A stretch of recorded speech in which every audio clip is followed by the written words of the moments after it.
This episode of The Dig, like every episode of The Dig, is produced in partnership with Jacobin Magazine. Jacobin is an incredible publication, and you've probably seen a lot of what they've published online. But they also have a really beautiful print magazine.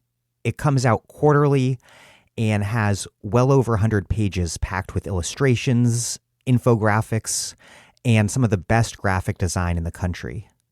Dig listeners can join 50,000 Jacobin subscribers developing socialist political thought and debate for just $15 a year.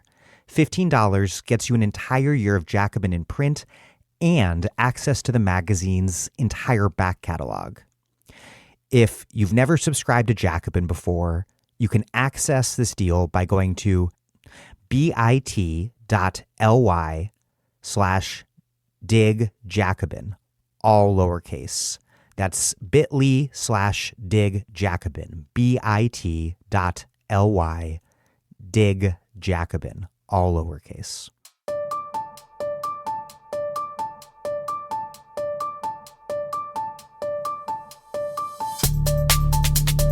Welcome to The Dig, a podcast from Jacobin Magazine. My name is Daniel Denver, and I'm broadcasting from Providence, Rhode Island. It is no simple task for a poor country to escape its place in the world system. Global South countries like Ecuador, once known as third world countries, have been consigned since colonial times to exporting primary commodities, from sugar and silver and bananas to oil and copper and low-wage manufactured goods, while capitalists in wealthy countries like the U.S. control the most profitable top of the value chain. Not that first-world capitalists share their spoils with first-world workers, at least not since the neoliberal turn. Just as the capitalist system relies on a domestic order of class domination within which capitalists exploit workers, it also fixes different countries in particular places in the global economic order. Ecuador, exporting goods like bananas and oil, is near the bottom. Those unequal domestic class and also racial orders are fundamentally linked to the unequal world system. Keeping that order in place is one reason that capitalism and imperialism go hand in hand. As I recently discussed with Toby Chow and Jake Warner, it's why the U.S. is so furious about China breaking the so-called rules of the global economy. Latin America's last era of left governments, the so-called pink tide that began with Hugo Chávez's 1998 election in Venezuela, accomplished major achievements in dramatically reducing poverty and including the excluded at the heart of revitalized democratic societies. But they were unable to escape their place in the world system, and also, to a degree that might be surprising given all the scaremongering over creeping communism, they were constrained in their ability to remake domestic class orders. The case of Ecuador is a case in point. Rafael Correa, who took office in 2007, joined fellow pink tide presidents in taking advantage of soaring prices for commodities like oil, driven by China's breakneck industrialization, to ramp up social spending. When that commodity boom went bust in 2014, the fiscal basis for left governments across Latin America evaporated. But in Ecuador, conflict over the export-dependent model emerged earlier, at the commodity boom's height. Correa's push to create a large-scale mining sector and to expand oil drilling prompted fierce resistance from Ecuadorian social movements, led by the CONAI, the legendary National Indigenous Federation. That's what my guest today, Thea Riofrancos, discusses in her new book, Resource Radicals, From Petro-Nationalism to Post-Extractivism in Ecuador. The CONAI, at its height the most powerful social movement organization in the Americas, had led the resistance to neoliberalism that took off in the 1990s, laying the groundwork for Correa's election. At the height of the struggle against neoliberalism, CONAI and social movements embraced what Thea calls radical resource nationalism, the demand that the exploitation of natural resources and the benefits derived from them be controlled by the people through a democratic state. But soon after Correa took office, the anti-neoliberal alliance fractured. Correa saw large-scale mining for gold and copper as a way to generate resources to reduce poverty. Many indigenous people and small-scale farmers, campesinos, however, viewed mining as a threat to their land, water, and territory. It wasn't just that Correa had betrayed radical resource nationalism by continuing to allow foreign corporations to dominate mining and oil. Social movements attacked Correa's continuation of the very extractive model, demanding an Ecuador without large-scale mining and indeed without any extraction at all. But social movements like CONAI were unable to replicate the size and scope of their past mobilizations against neoliberalism. Many who might have joined the CONAI in the past welcomed Correa's redirection of commodity boom spending to the poor majority. And so what happened was the rights of indigenous community and nature came into conflict with economic uplift for the majority. An impossible situation for a left that is charged with securing economic justice for people and also a habitable planet upon which people can live. This intra-left fight became an incredibly bitter and polarized one, and it raised key dilemmas for left social movements and left governments. Problems that are all the more obvious with climate change wreaking its most lethal and disruptive havoc on the world's poor, painfully demonstrating that there can be no economic justice without ecological balance. Briefly, please support this podcast at patreon.com/thedig. If you contribute at least $10 a month, we will send you a free left-wing book or books as a thank you in the mail. That's patreon.com/thedig. Also, join a Dig book club and meet the authors of the books you hear discussed on The Dig by visiting thedigradio.com/dig-book-club. Next up is Sarah Jaffe's Work Won't Love You Back, How Devotion to Our Jobs Keeps Us Exploited, Exhausted, and Alone. Visit thedigradio.com/dig-book-club. Okay, here is Thea Riofrancos, a professor of political science at Providence College and a Radcliffe Institute fellow. She serves on DSA's Green New Deal campaign committee and is a co-author of A Planet to Win, Why We Need a Green New Deal, and the author of Resource Radicals, From Petro-Nationalism to Post-Extractivism in Ecuador. Thea is the Dig's senior advisor, and also, full disclosure for those of you who haven't heard such disclosures in past interviews, she has been my partner since 2004. We were both deeply involved in Latin America solidarity organizing in the early years of our relationship, and we moved to Ecuador in 2008, eager to learn about one pink tide government and the social movements that brought it to power.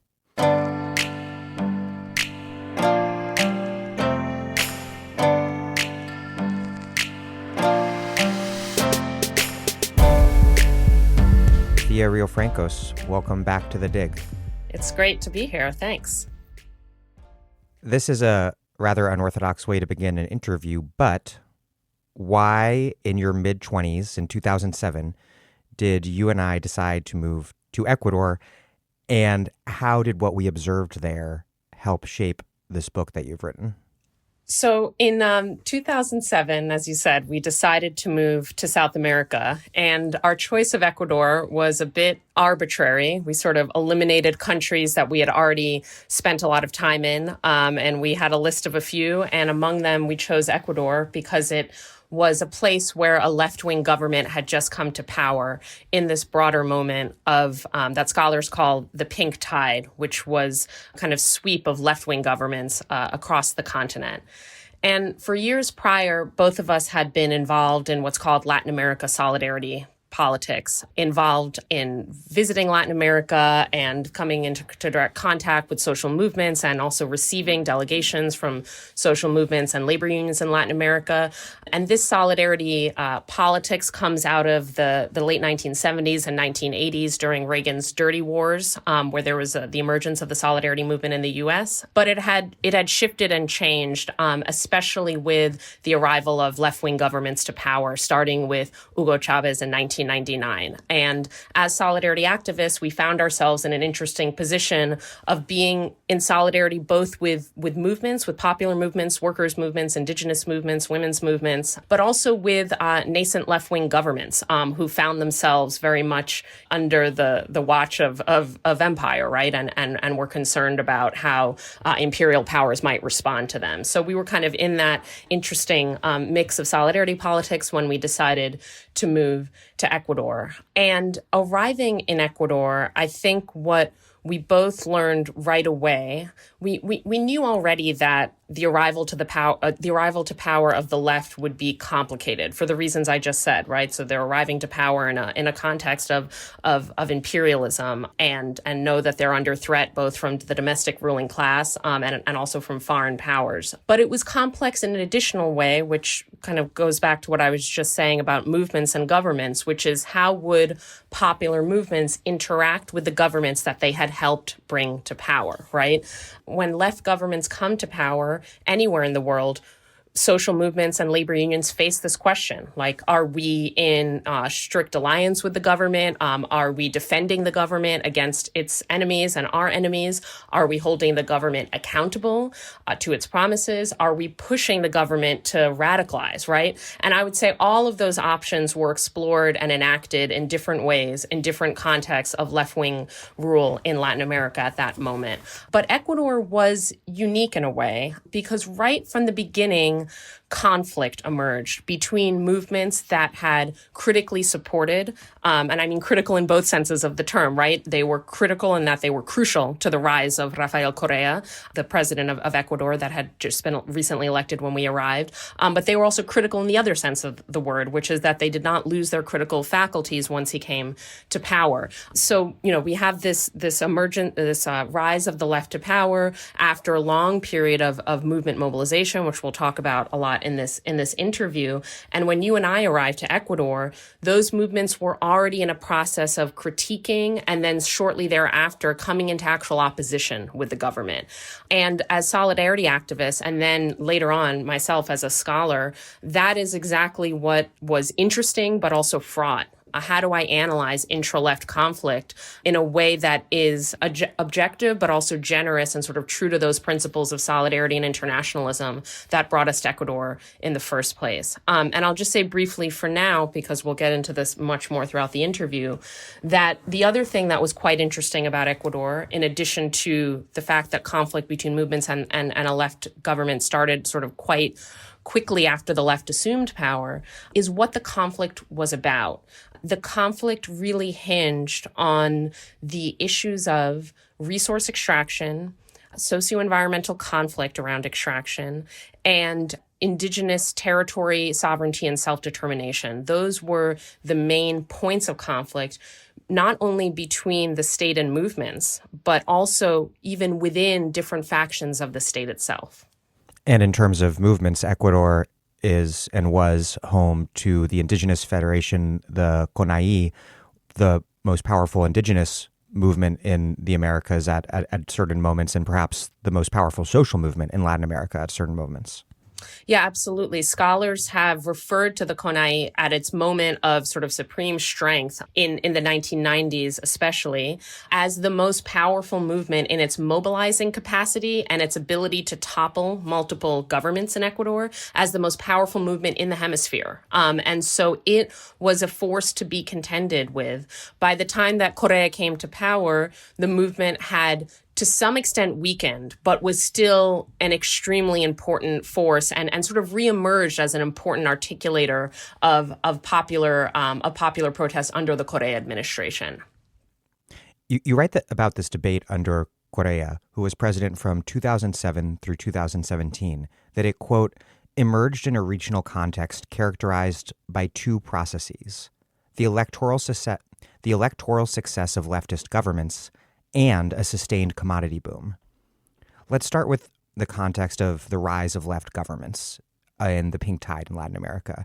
Ecuador then and now is, I think, one of the pink tide countries that has received the least attention in the U.S. What did pink tide leaders mean by what they called socialism for the 21st century?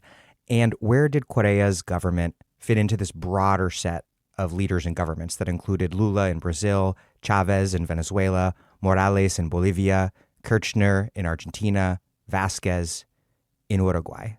And because at the time, at least, there was this conventional dichotomy drawn between good and bad, radical and moderate leftist governments in Latin America. But you argue that such categories don't really hold up upon closer inspection.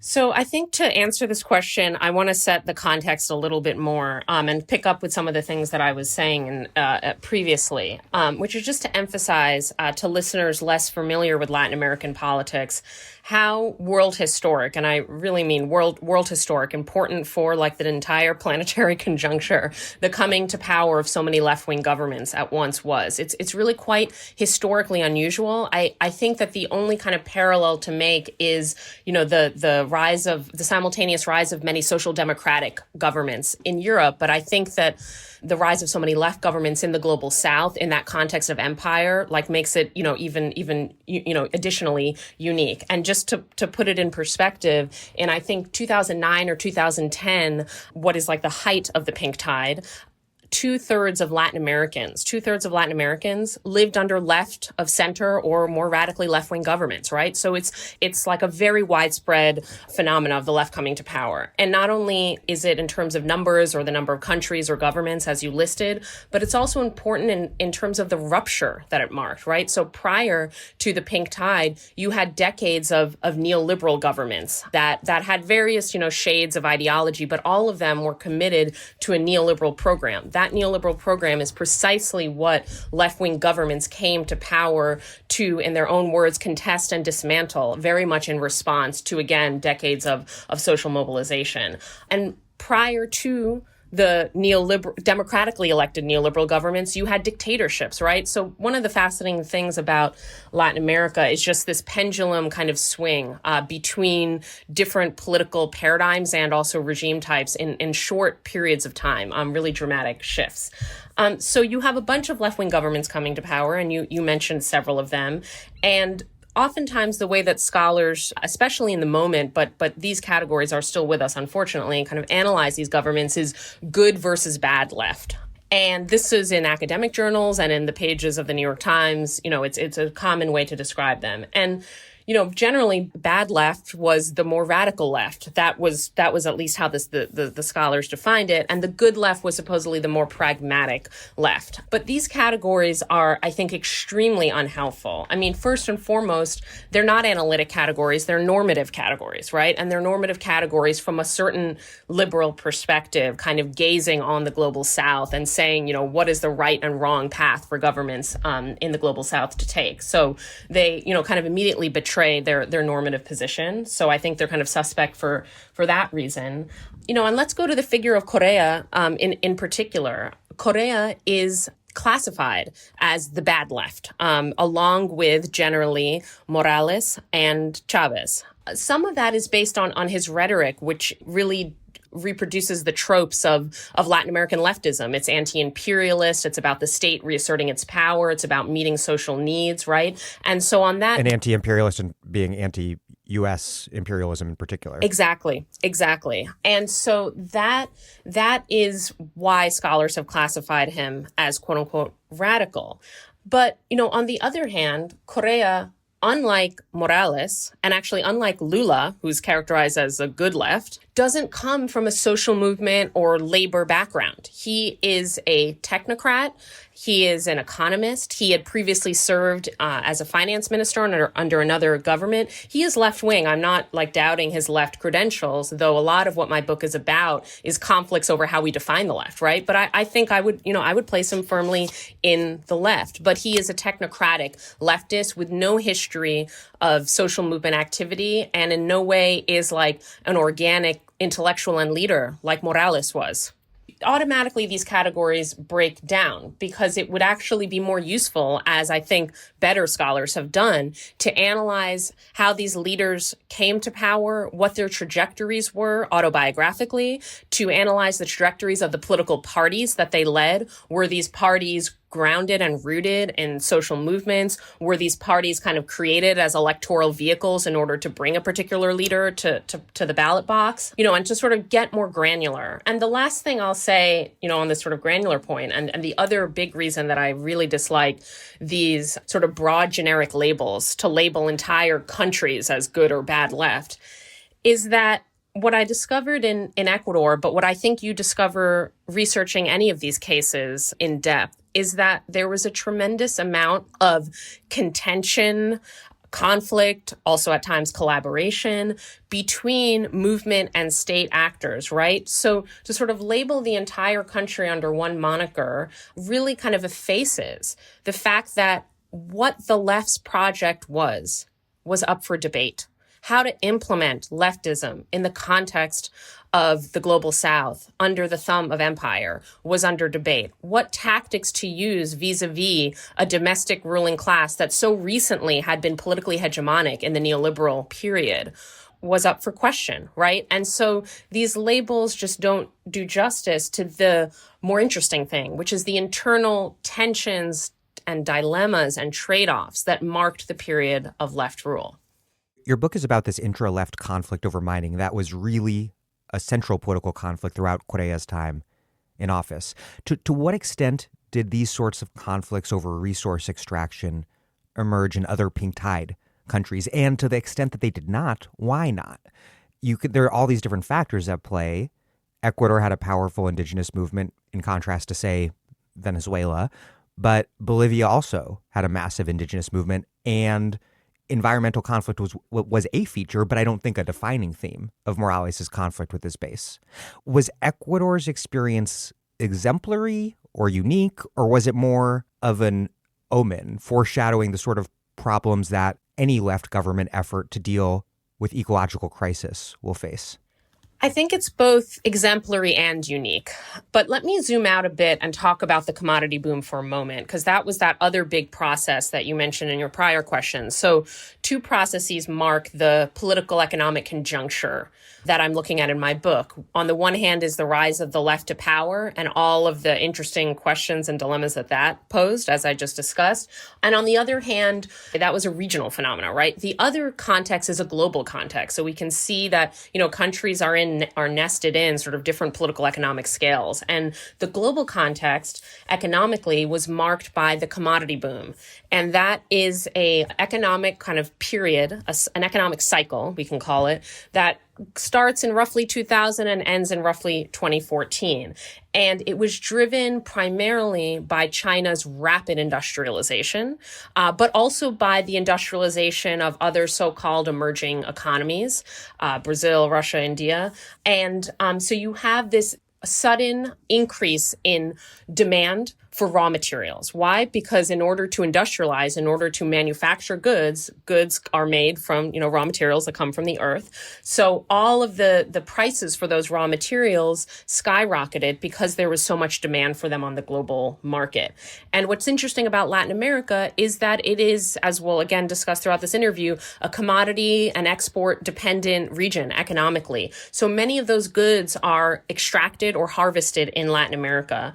And so at the same time that the left came to power, there was a tremendous flow of economic resources into state coffers because all of these governments ruled over national economies that exported these resources. And in Ecuador, particularly, the effects of the commodity boom were felt through a dramatic increase in oil prices and also a dramatic increase in mineral prices, which is part of what incentivized the Correa government to kind of finally exploit these mineral reserves that had been really untapped in Ecuador for its history.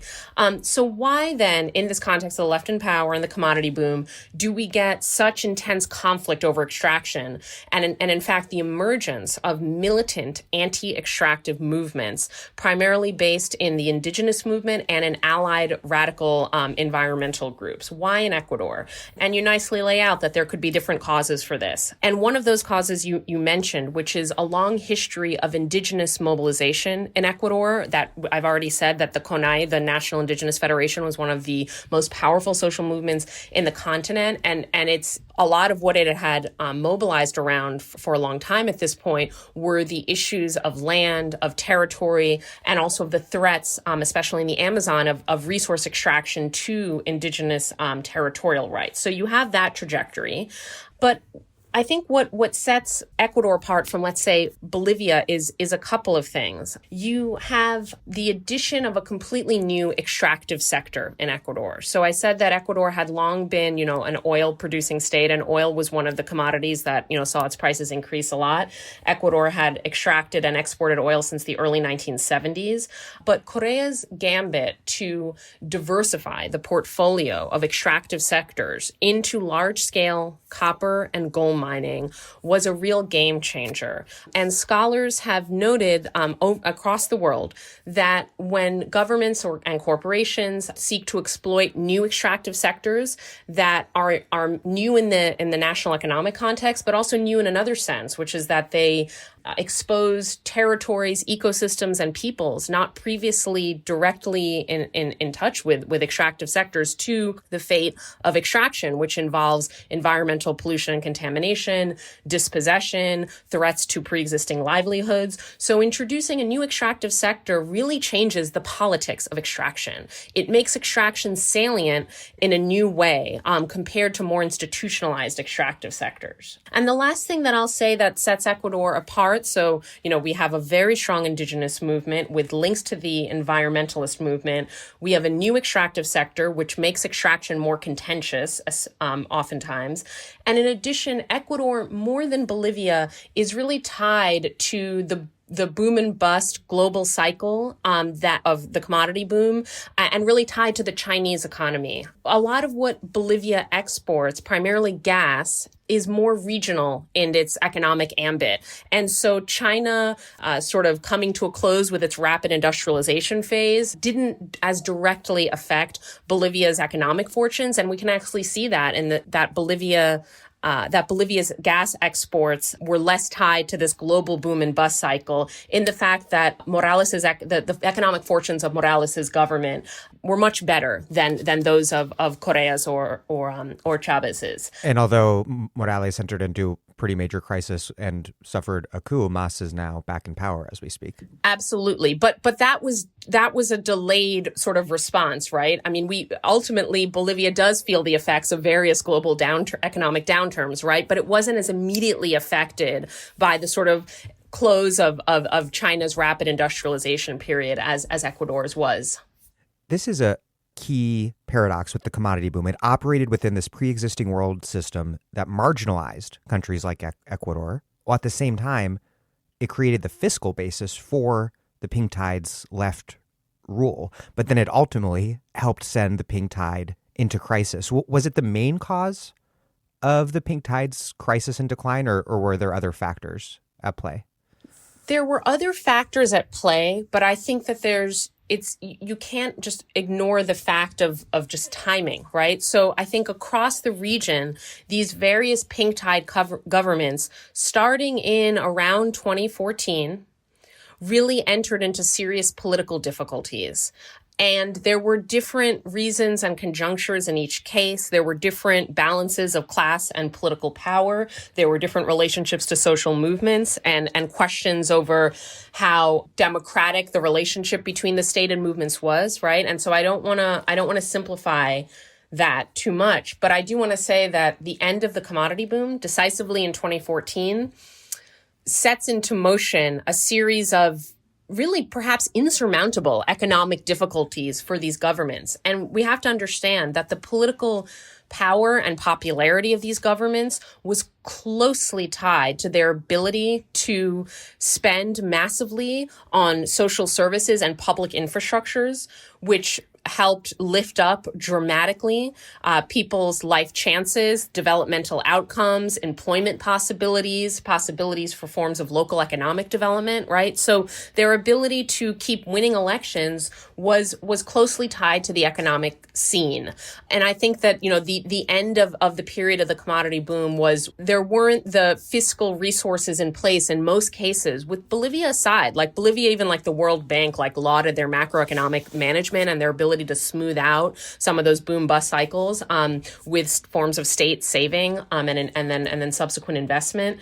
But in general, their fates hinged on their ability to meet people's needs because they came into power responding to decades of social movements demanding that those needs be met. And they promised upon coming to power that they would. And they were reelected multiple times. I mean, it's amazing. Correa, as you said, 10 years in power, how long these governments lasted in power, given the difficulties of being a left-wing government in the global South. But they stayed in power because of their ability to deliver on promises. And I think it can't be understated how much the commodity boom undermined that possibility. Now, I just want to note to kind of give a little more context here that part of the reason that these governments' economic fates were so tied to the global economic scene was because of the prior period of neoliberalism, right? So these governments didn't come to power, out of nowhere, or in a vacuum. They came to power, in the thick of history.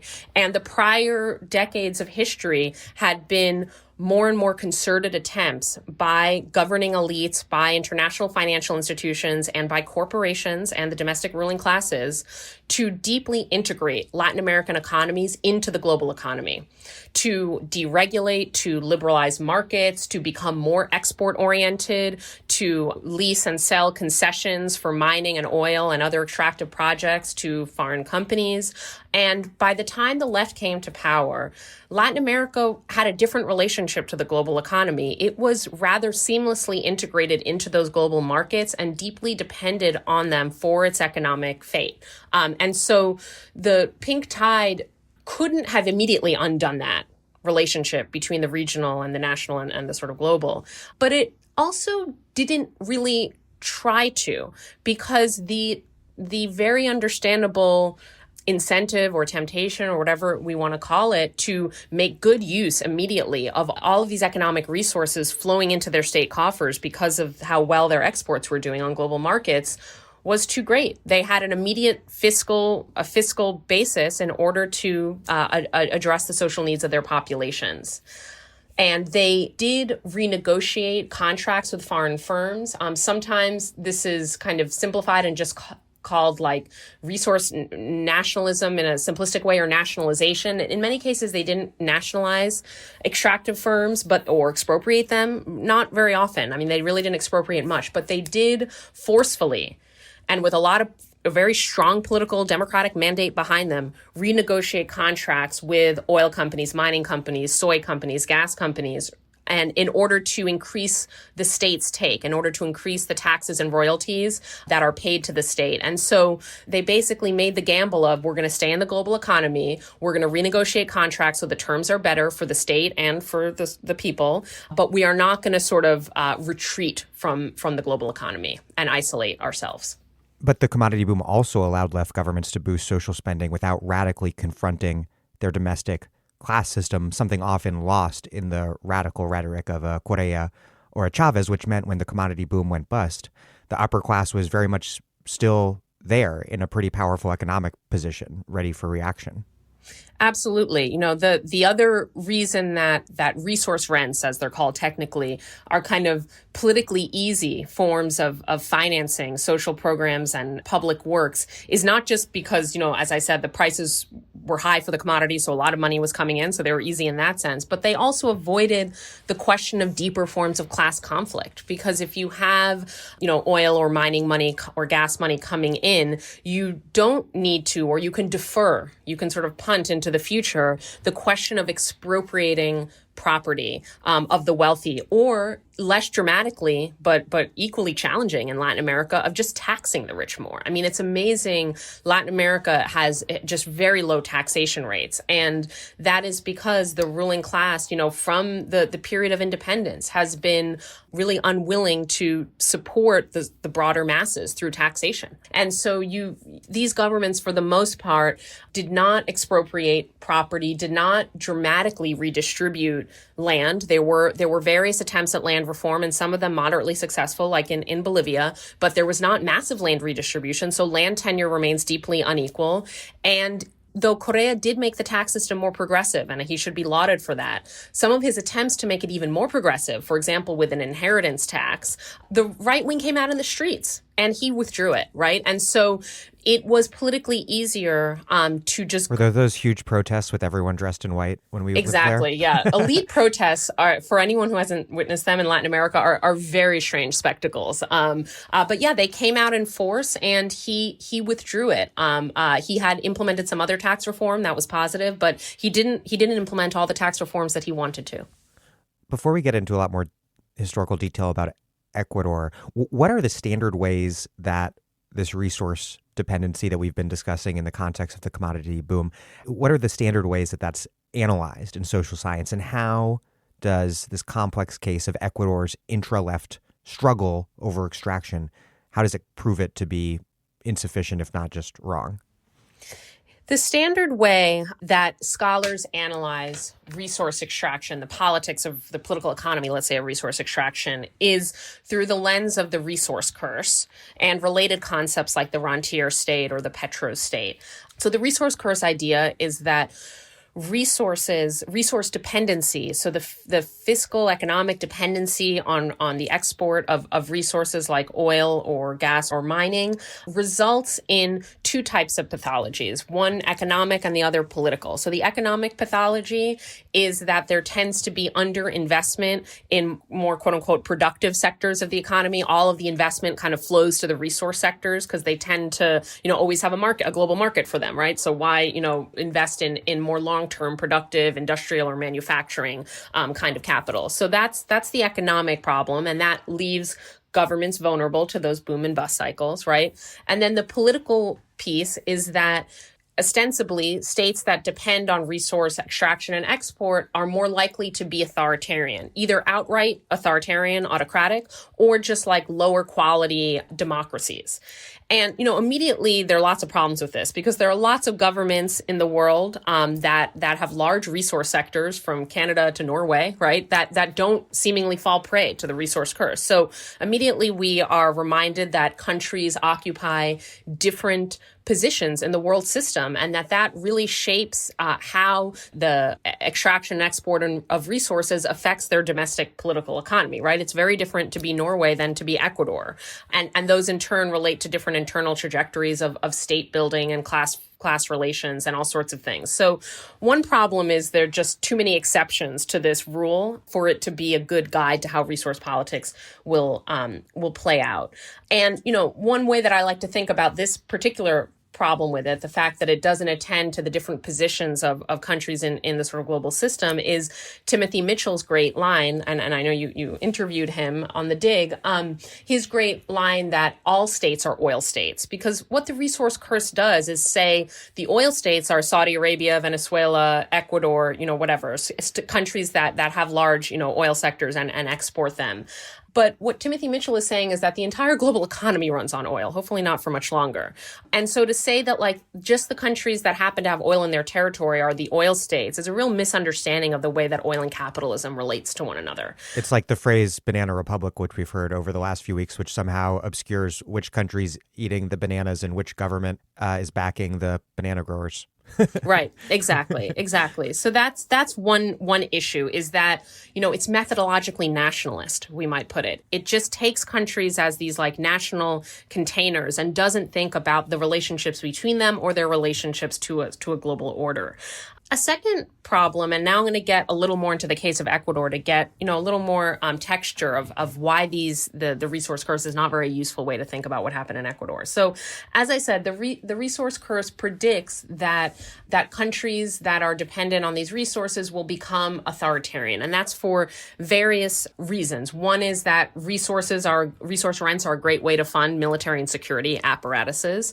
Another is that this is kind of a strange argument, but listeners will be familiar because of the sort of U.S. Or American Revolution history of like no taxation without representation. So the idea of the political resource curse that it leads to authoritarianism is that if you don't have to tax your citizens, they won't demand representation.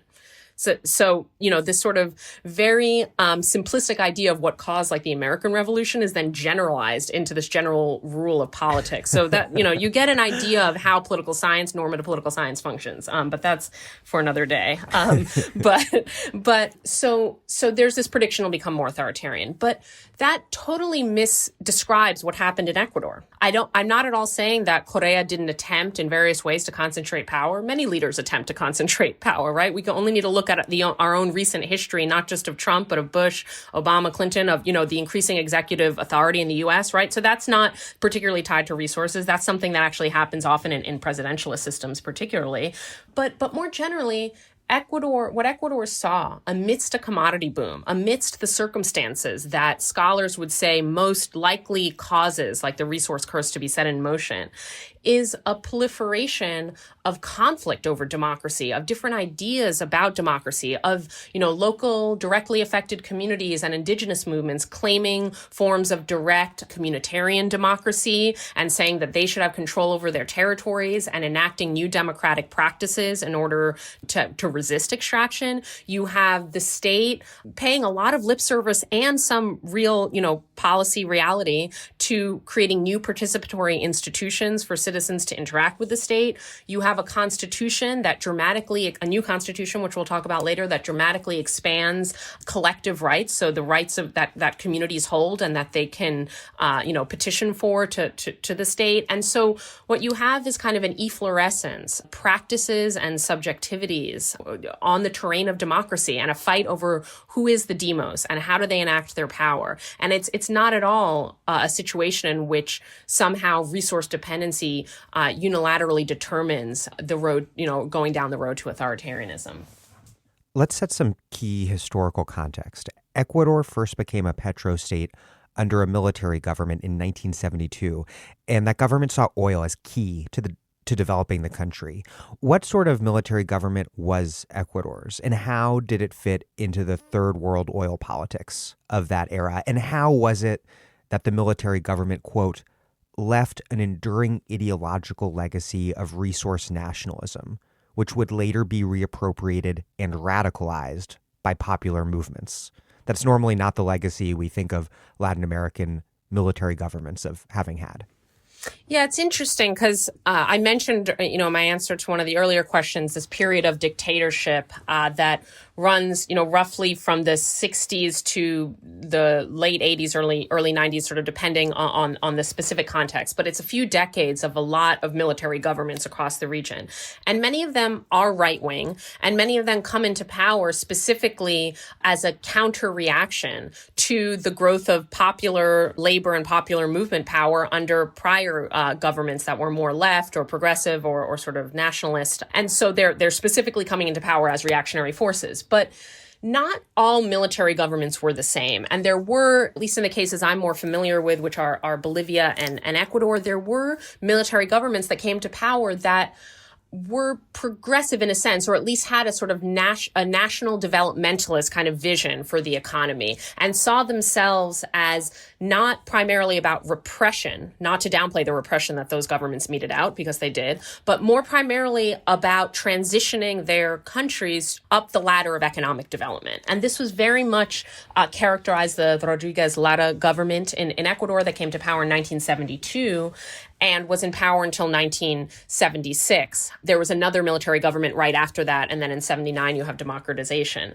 So the Rodriguez Lara government, and this will be familiar to folks that are aware of sort of the politics of oil in the 1970s, came to power, was sort of bookended by like these two major kind of oil booms, right? These booms in oil prices that have their own reason and trajectory that I won't get into right now. But the Ecuadorian government prior to Lara knew that there were oil reserves. They had recently sort of been discovered in the late 60s. And the government comes to power with the explicit aim of creating a petrostate in Ecuador, of creating a state that could oversee, assert its authority over the oil sector and extract and export that oil with the specific goal of national development. And so that was the ideology and the policy paradigm of the Lara government. The Rodriguez Lara government. They established a state-owned oil company, which still exists today. They asserted much more state control over the territories where oil was found and how the state related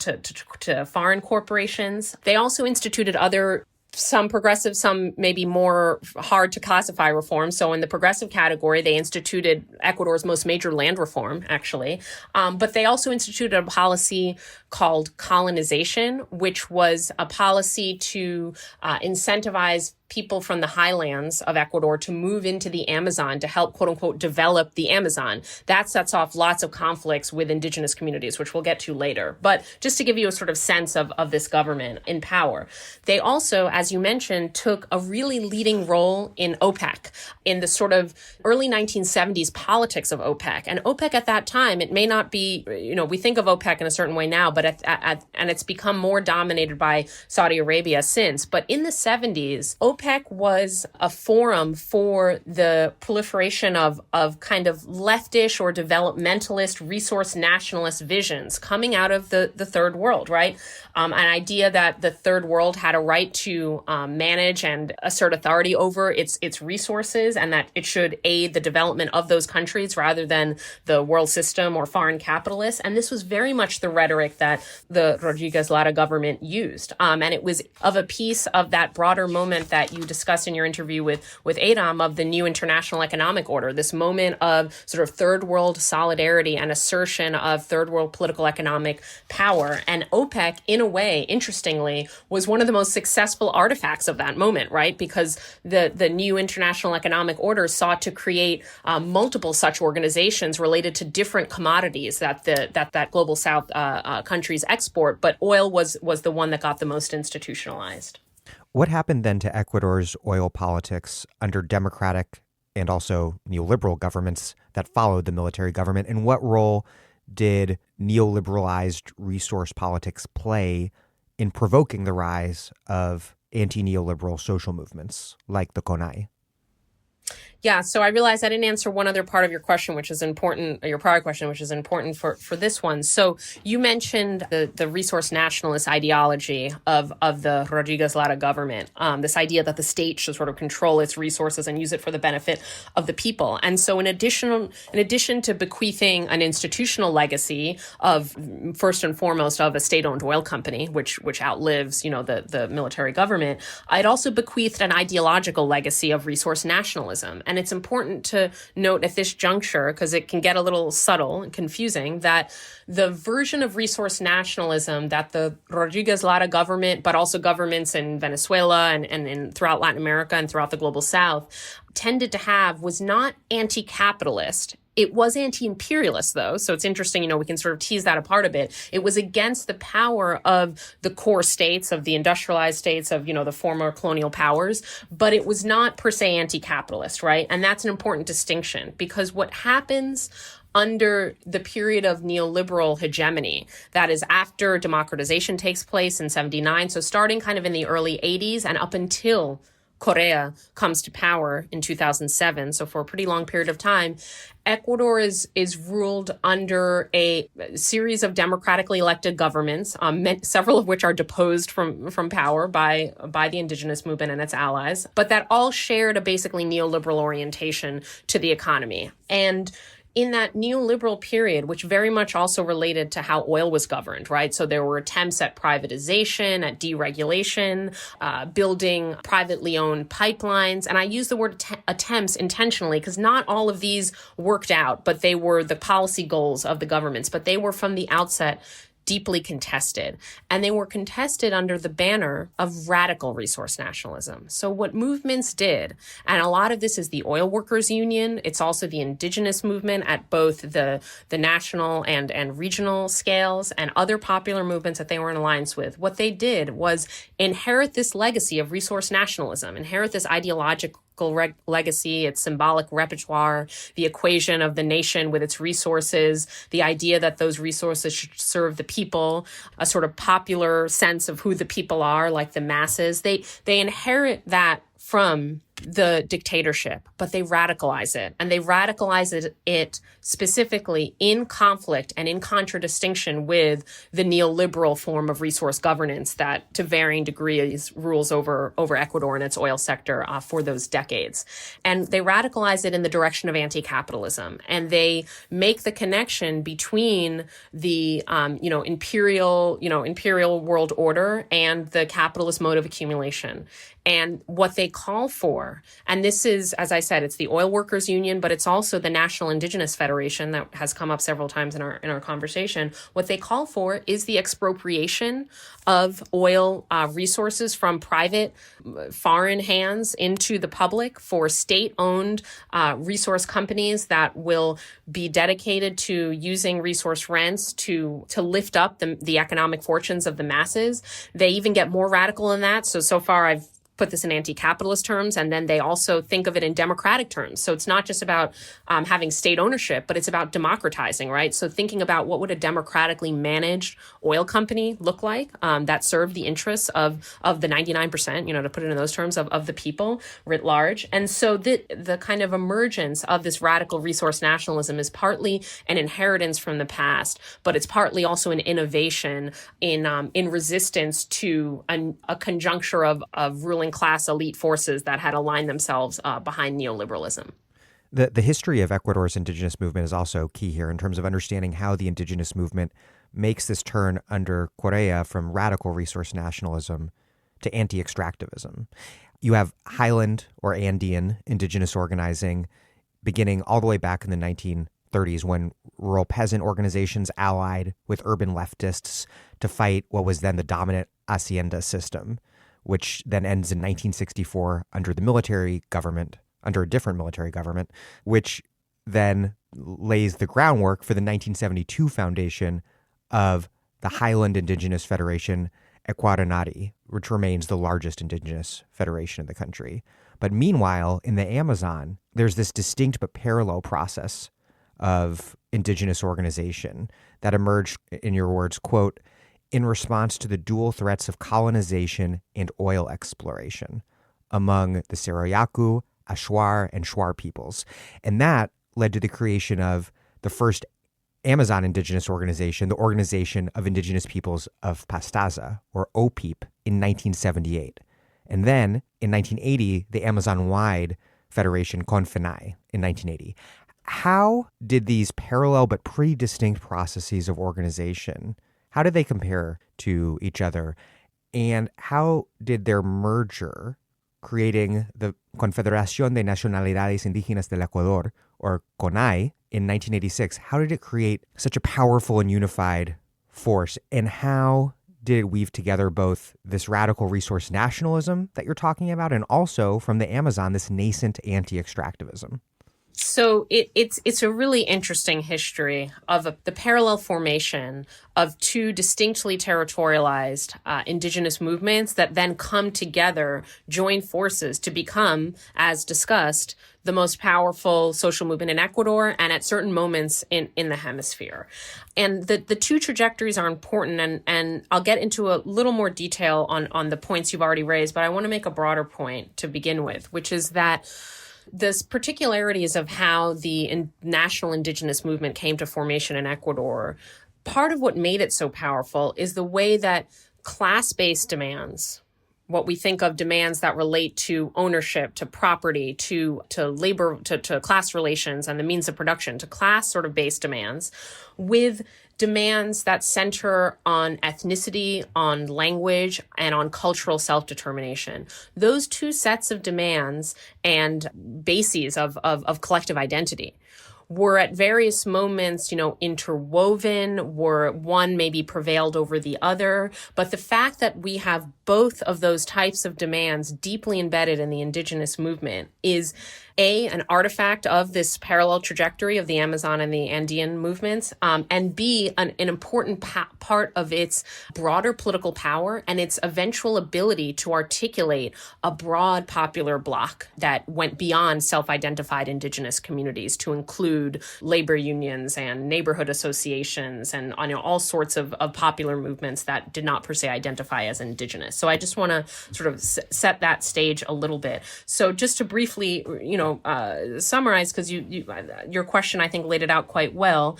In the Andes, in the highlands, right, in the mountainous region, and this is where the capital Quito is, and also the region of the country that had been first and most deeply incorporated into the Spanish Empire, right? That is where the Spanish conquest took place, and that is where the seat of Spanish power, was in Ecuador.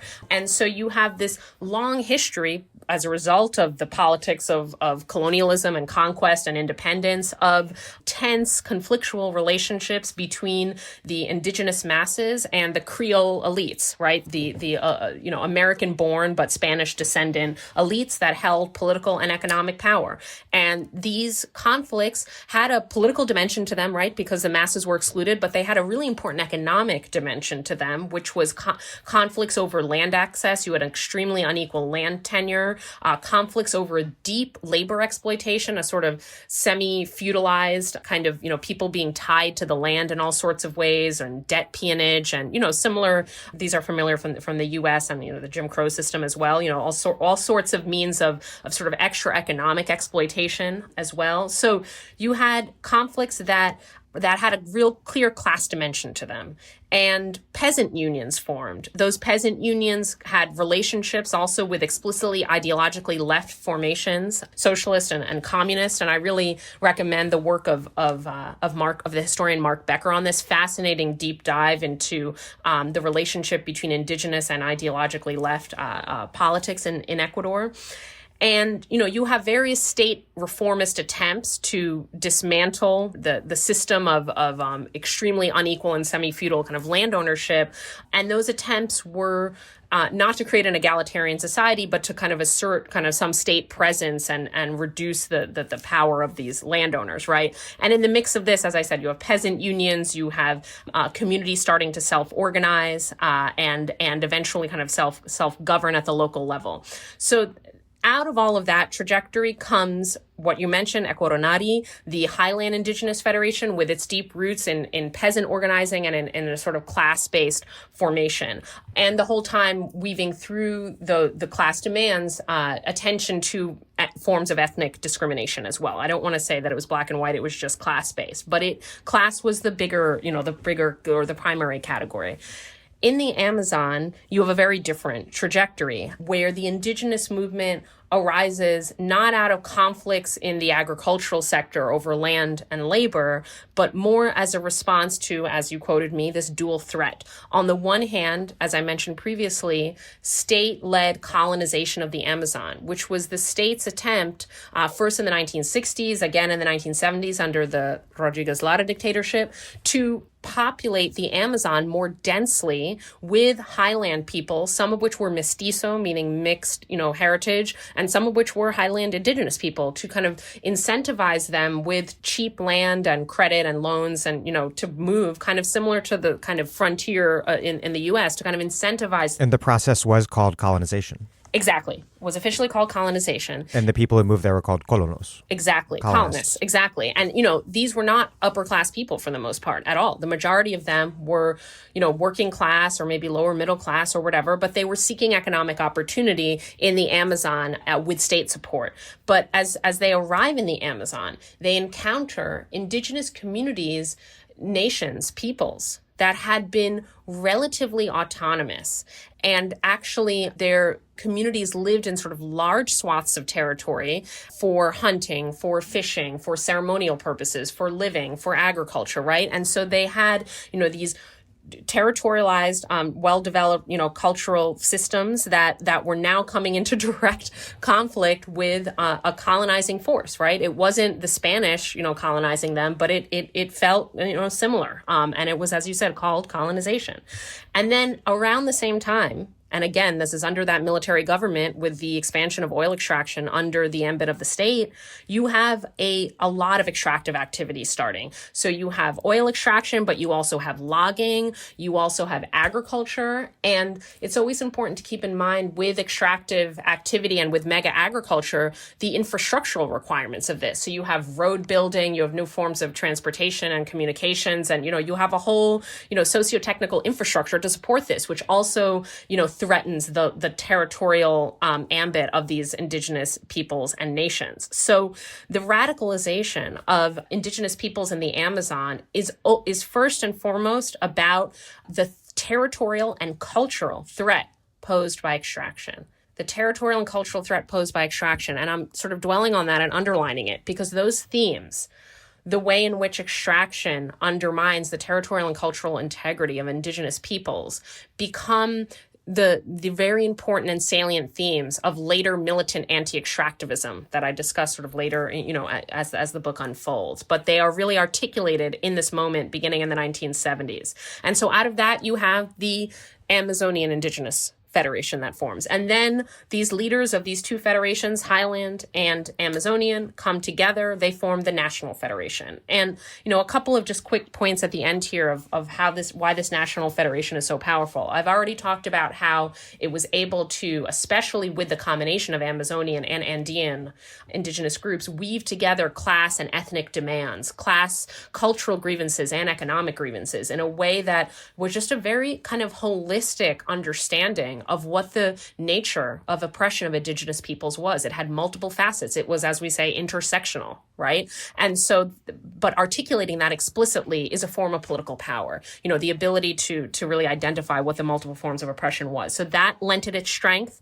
Another thing that lends it its strength, and you can get the sense in the history that I laid out, is the way that was really built from the ground up, literally through peasant unions, through local, forms of indigenous self-government, from the territories of the Amazon and the cultural systems therein, right? It was built from base, and then it built up to a provincial level. Provinces are the subnational units in Ecuador. It then built to a regional level, Highland and Amazonian, and then it built to a national level. And there is nothing that makes a movement, or for that matter, a political party, stronger than deep territorialization, than having layers of multiple scales of internal, governance, decision-making, and mobilizing capacity. And, just as my final point here, the mobilizing capacity became immediately clear in just a few years after the National Indigenous Federation formed in 1986. In 1990, you have the first nationwide indigenous uprising. In 1992, you have the next nationwide indigenous uprising. In 1994, in 97 and 98, there were several more, right? So you have one after the other massive uprisings that were able to mobilize across the country, both in situ and bringing people into the capital in ways that Creole European descendant elites had never seen before. And though the indigenous movement is putting forward what you call this key conceptual innovation, this idea of a plurinational polity, and create refounding Ecuador as a plurinational state. It's also in the 1990s at the lead of a, quote, broad bloc of the oppressed, alongside the Coordinadora de Movimientos Sociales. And you write, quote, at this juncture, CONAI's political project was at once indigenista and popular democratic. The Federation claimed to speak on behalf of a broad bloc of the oppressed, conceived of in both democratic, the people, and class, the poor, terms, and defined against a class of political economic elites, the oligarchy. The identity articulation was not purely aspirational. It reflected on-the-ground alliances between indigenous and non-indigenous groups. You've already touched on this a bit, but what was it about the politics of the neoliberal 90s that allowed the CONAI to emerge as such a force not only on behalf of indigenous people, but on behalf of the oppressed majority of Ecuador?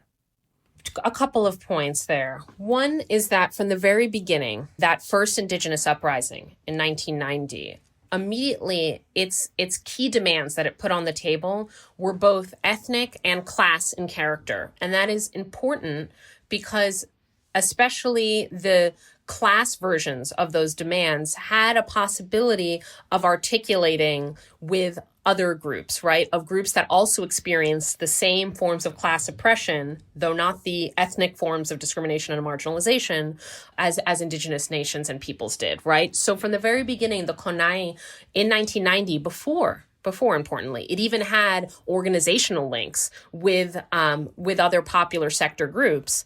It was putting forth demands that other groups could see themselves in. And so that's important. And then as time goes on, both as the CONAI gains strength and political protagonism, and it's doing uprising after uprising and bringing people into the capital and really rocking, political elites, as that's happening, what I mentioned earlier in the interview, the neoliberal hegemony is beginning to consolidate. So elites are getting more committed to neoliberalism. And this is a domestic story, it's a regional story, and it's a global story, right? So we know that neoliberalism is a global phenomena, but there were particular reasons that it was a useful kind of ideology to Latin American domestic elites, who very much saw it as a way to undermine and dismantle the forms of popular power that had been achieved earlier in the century. So you have this articulation of neoliberalism, of a free market, deregulated, no state help for the poor kind of, economy in alliance with international financial institutions like the IMF. And that really gets strongly articulated around 1994 in Ecuador. And it's in that moment that the CONAI begins to formalize its alliances with a broader array of popular sector groups, which have their own kind of alliance formation, which is the Social Movement Coordinator. And so the CONAI enters into direct relationship with these other movements, and then they're sort of like unstoppable. I mean, they're, again, deposing multiple presidents, as I've said. They are really limiting in important ways the ability of multiple neoliberal governments to implement their full program of neoliberalism. Like some of these governments want to, for example, privatize the state-owned oil company, and they're unable to, right? I don't want to say that neoliberalism wasn't achieved. It was, but it was not achieved to the degree that elites had hoped. And that was because of this broad popular sector alliance that, as you noted, mobilized under the banner of a broad popular identity of, a heterogeneous block of the oppressed. The idea that, the oppressed have multiple forms of oppression, but what they share in common is being excluded from the political system, from the economic system. They have in common their exploitation, their marginalization, their dispossession. It may take different forms depending on their social location, but they can ally around that. And what is interesting and what is kind of unique about Ecuador, I think, is the way in which the indigenous movement, and remember what I was saying about how the indigenous movement itself identified multiple oppressions and articulated its own internal intersectionality. And that, I think, was key to its ability to connect to a broad array of other popular movements. And it's sort of like the lesson from the Combahee statement, which you've discussed in prior interviews, that the point of identifying intersectionality is not to sort of isolate in discrete containers of identities, but rather to identify the conditions and possibilities of solidarity. And that is what the CONAI did so successfully over so many years. And the Ecuador experience is distinct from Bolivia's, because in Bolivia, you see mass indigenous movements, but emerging often in the form of militant labor movements. Right. In Bolivia, the history of the indigenous movement is actually in a way a little more closely tied to that of various types of labor unions. So further back in history, you have a very militant mine workers union and association. And we know from U.S. history, how militant mining workers unions tend to be, right? And they were like Trotskyist and like very in the thick of anti-imperialist and anti-capitalist politics of the day, on an international scale. And then you had the emergence later on, interestingly, with the involvement of many of those miners who had been laid off when that state-owned wine company was privatized in 1985. So a lot of those miners in search of work went to the coca growing region of Bolivia, and they replicated their really militant, somewhat hierarchical, kind of very politically and economically effective union formation in the coca growing sector. And that is the precise sector and union formation that Morales emerges from. And others went to El Alto. Exactly, and others went to El Alto. Yeah, it's a fascinating history in Bolivia of miners kind of carrying with them their collective memory of discipline and coordination and anti-capitalist unionism to various other parts of the country and sectors of the economy once they were, massively laid off from the formerly state-owned mining company. Well, moving back north up the Andes to where the heart of our interview lies, during this period prior to Correa, you write that there was, quote, a nascent rejection of oil-led development that coexisted alongside calls to nationalize oil resources. The hegemony of neoliberal policies allowed for this provisional alignment of social movement organizations with such distinct political trajectories and positions on extraction.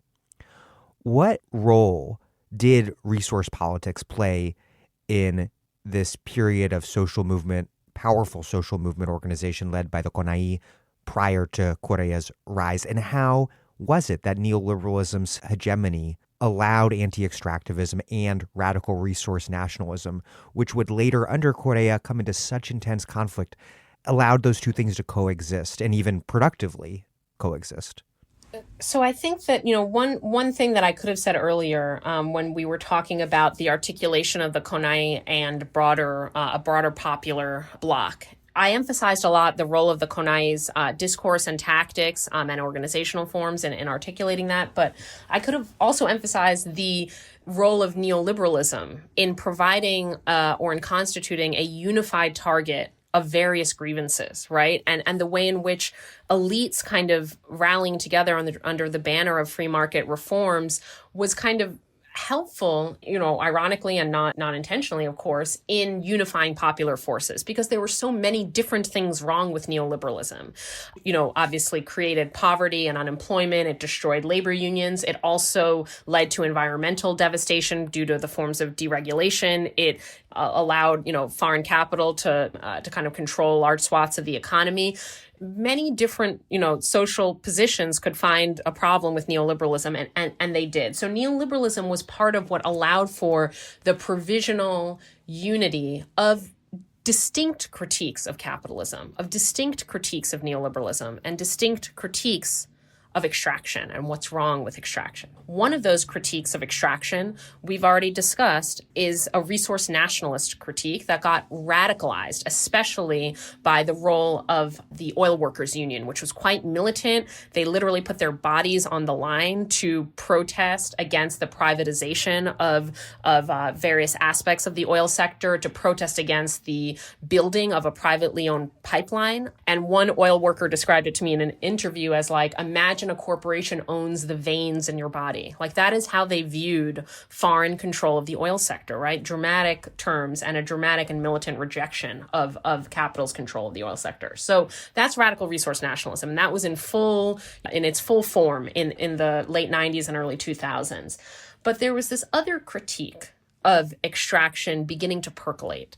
And it wasn't quite nationally resonant yet, but it was very rooted in the experience of Amazonian indigenous communities, peoples, and nations, right? The Shuar, the Achuar, Amazonian Quechua, who you mentioned earlier. And they are getting into increasing and also militant confrontation with oil companies and with the state, both state bureaucrats, but also like the state-owned oil companies. So they're in conflict with everyone that's trying to extract oil.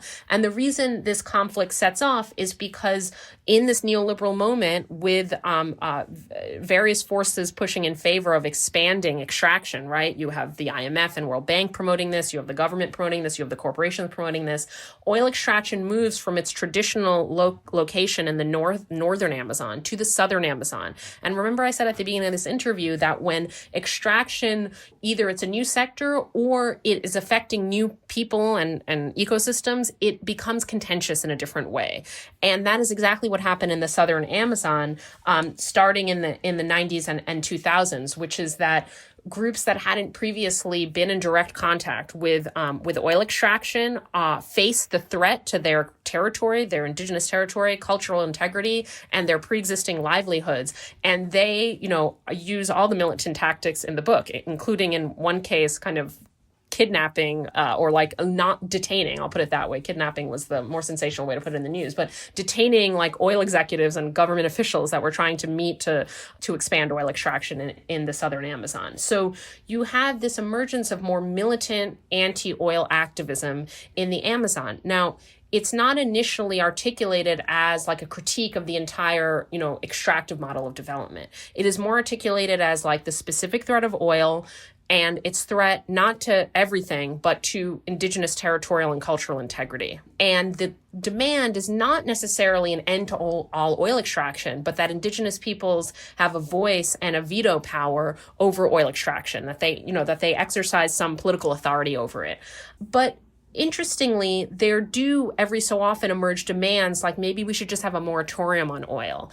And so I think that, listeners can see that this is the seeds of a more oppositional stance to extraction, in contradistinction to radical resource nationalism, which is more about the people owning and democratizing and taking out of the hands of capital resource sectors. This is like no extraction at all. And importantly, it's articulated not just against foreign companies, like the resource nationalism is, but also against the state, because it very much sees the state's role in opening up new frontiers to accumulation by oil-driven dispossession. As you've referenced already, the Konai played a key role in ousting Presidents Abdullah Bucaram in 1997 and Jamil Mahuad in 2000. But then they suffered a huge blow to their power, influence, credibility after they backed Lucio Gutierrez, who first as a colonel had backed the 2000 coup against Mahuad, but then after he was elected president in 2003, he embraced neoliberalism and became extremely unpopular. And so Konai was on the margins when this movement known as the Forajidos ousted Gutierrez. This was the movement that then forms the basis of Correa's campaign. And you write, quote, "Notably, neither Konai, which had hitherto been the main articulator of political discontent and coordinator of protest, nor existing leftist political organizations played a role in this particular rebellion. Nonetheless, Correa went on to, quote, redeploy the very critique of neoliberalism voiced by Konai and their popular sector allies over the past decade and a half." What did it mean for the Forajidos rather than the Konai to be the proximate push for Ecuador's entry into the pink tide? And what did that in turn mean for what sort of party Alianza País was founded to be?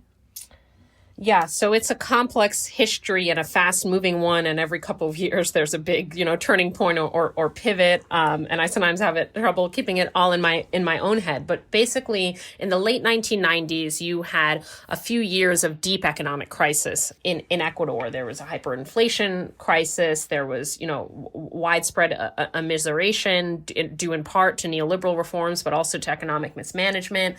And the Konai decides to support a coup attempt against the government in power that presided over this hyperinflation crisis, and that also presided over the dollarization of Ecuador, which was intended to end the hyperinflation crisis. So Ecuador uses the US dollar.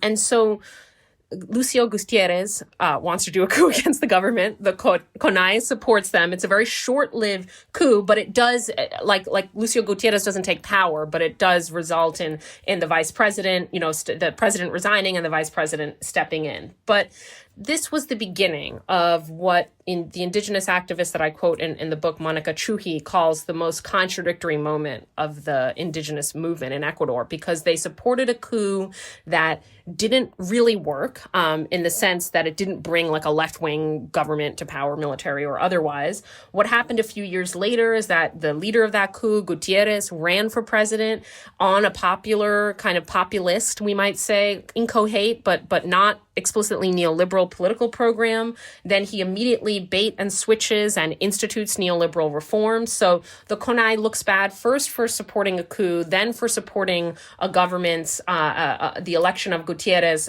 who then betrays them by not only by instituting neoliberalism, but by really intentionally and to some extent successfully co-opting certain indigenous leaders by offering them positions in government, a government that then would come under criticism of the indigenous movement. Because then, shortly thereafter, Gutierrez was forced to resign. So remember earlier I referred to, multiple presidents being deposed. But this time, as you mentioned, the government was forced to resign, not primarily because of the CONAI, which had lost some of its political capacity for the reasons just described, but by a sort of somewhat inchoate movement, kind of set of street protests that lots of different people participated, from more obvious left-wing, forces to the mayor of Quito, I think, participated. Everyone was sort of out in the streets because Gutierrez was so terrible and had betrayed his campaign promises so clearly. And it is out of that moment of sort of working and middle class, left and establishment kind of rejection of Gutierrez, and in a way more clear rejection of neoliberalism, because that is what he had done to betray his promises, that the possibility of Correa running for office emerges. And I think that we see some of that lack of a clear ideological or articulation, and that lack of a clear social base in what becomes Correa's political party, Alianza País, which is less a political party than a electoral vehicle. For various reasons in Ecuadorian electoral law, it's actually easy to form these kind of parties that are not really parties, that can, political movements or something they're called, that can just bring people to that can be on the ballot, but they don't necessarily have deeply institutionalized organizational form. And so Alianza País basically is created so that Correa, this former finance minister who had a reputation for being heterodox and progressive and for railing against the debt and U.S. imperialism and the lack of social spending, right? So he had this lefty reputation, and Alianza País is created for him to come to power. And, what is the Indigenous movement doing in this moment, which was kind of the crux of your question? The Indigenous movement was not super active in a leadership role in the street rebellions that eventually led to Correa's rise to power. They were not totally inactive, though, at this moment. And I just want to point out that a few months after the Forajidos rebellion, they helped organize massive protests in the capital against Free Trade Area Americas, which was the attempt to... Free Trade Area of the Americas. Of the Americas, thank you, which is the attempt to expand NAFTA, to the entire hemisphere, right? Failed attempt. And so they came out in forceful protest against the free trade area of the Americas, but they also couched that in anti-colonial language because it was also a protest against the commemoration of Spanish conquest in October of 2005, right? So the CONAI wasn't really involved in the protest that led to Correa coming to power, but it was still active, and it was attempting to rearticulate and find its political voice after this period of kind of its legitimacy crisis for supporting that coup. But Correa comes to power with this broad, backing of many parts of the population, with a promise to fundamentally shift Ecuador's economic and political direction away from neoliberalism, and with, importantly, the critical support of the CONAI. He didn't run through the indigenous, their indigenous political party, Pachakutik. He didn't come from the CONAI. He's not indigenous, but they didn't reject him. They had this sort of critical stance vis-a-vis Correa. And in fact, there was this moment, and I discovered this with some, to my own surprise, through archival work, that the CONAI and Correa were planning on running on a ticket together. But it fell apart, partly because of Correa's personality. He doesn't really work well with others. I'll just put it that way. And he refused to have... Strong personality. Has its pros and cons. And he refused specifically to allow for primaries for candidate selection because he didn't want the possibility of him being the vice president if he got the second most votes. He wanted to be on the top of the ticket. But there was a moment in which the Indigenous movement and Correa were going to run together on a ticket, and that fell apart for somewhat idiosyncratic reasons, right? So history is always contingent to some degree, right? And so what happened is the CONAI, supports him. I would guess, I haven't, done a deep dive on the electoral, demographics, but I would guess, the vast majority of their members voted for him. But when he comes to power, they make it clear what their demands are. Like, remember, you promised to dismantle and transcend neoliberalism. You also promised a constituent assembly to rewrite the Constitution. This had been a long-standing demand of the CONAI. The CONAI had played a major role in politicizing the Constitution, meaning in bringing to popular attention the fact that constitutions are documents that support certain political and economic orders. And the Constitution had been rewritten a decade prior in 97, 98, which was connected to that trajectory of Indigenous uprisings. They had really put the demand on the table for a new constitution. They did not by any means get everything they wanted in it, but they did leave their imprint on it. And they said that was not enough. We need a really like post-neoliberal constitution, like one that takes Ecuador into a new political economic period. And Correa responded to that demand, which at that point, because of the CONAI's mobilizing work, had become a widespread popular demand for a new constitution. And he installs he sets up elections to install a constituent assembly, popular, democratically elected, and they get to work in 2007 in rewriting the Constitution and in coming up with what constitutional scholars agree is one of the most, if not the most, progressive constitution in the world in terms of the way in which it makes clear that popular sovereignty and democracy is the foundation of the state. It sets out a whole array of new collective economic, political, and cultural rights that are not just individual, but applied to collectivities. So it departs from liberal constitutionalism in that way. And it departs from all constitutionalisms because it also gives legal standing to nature and empowers human individuals and communities to go to court on nature's behalf when those rights of nature are violated. Before we get deeper into Ecuador's Constituent Assembly, I just wanted to step back and ask what role constituent assemblies played in the pink tide in general, because 3 countries had them: Ecuador, Bolivia, and Venezuela. As we continue to see in Chile today, why in Latin America is exercising this form of constituent power deemed such a consistent priority for the left?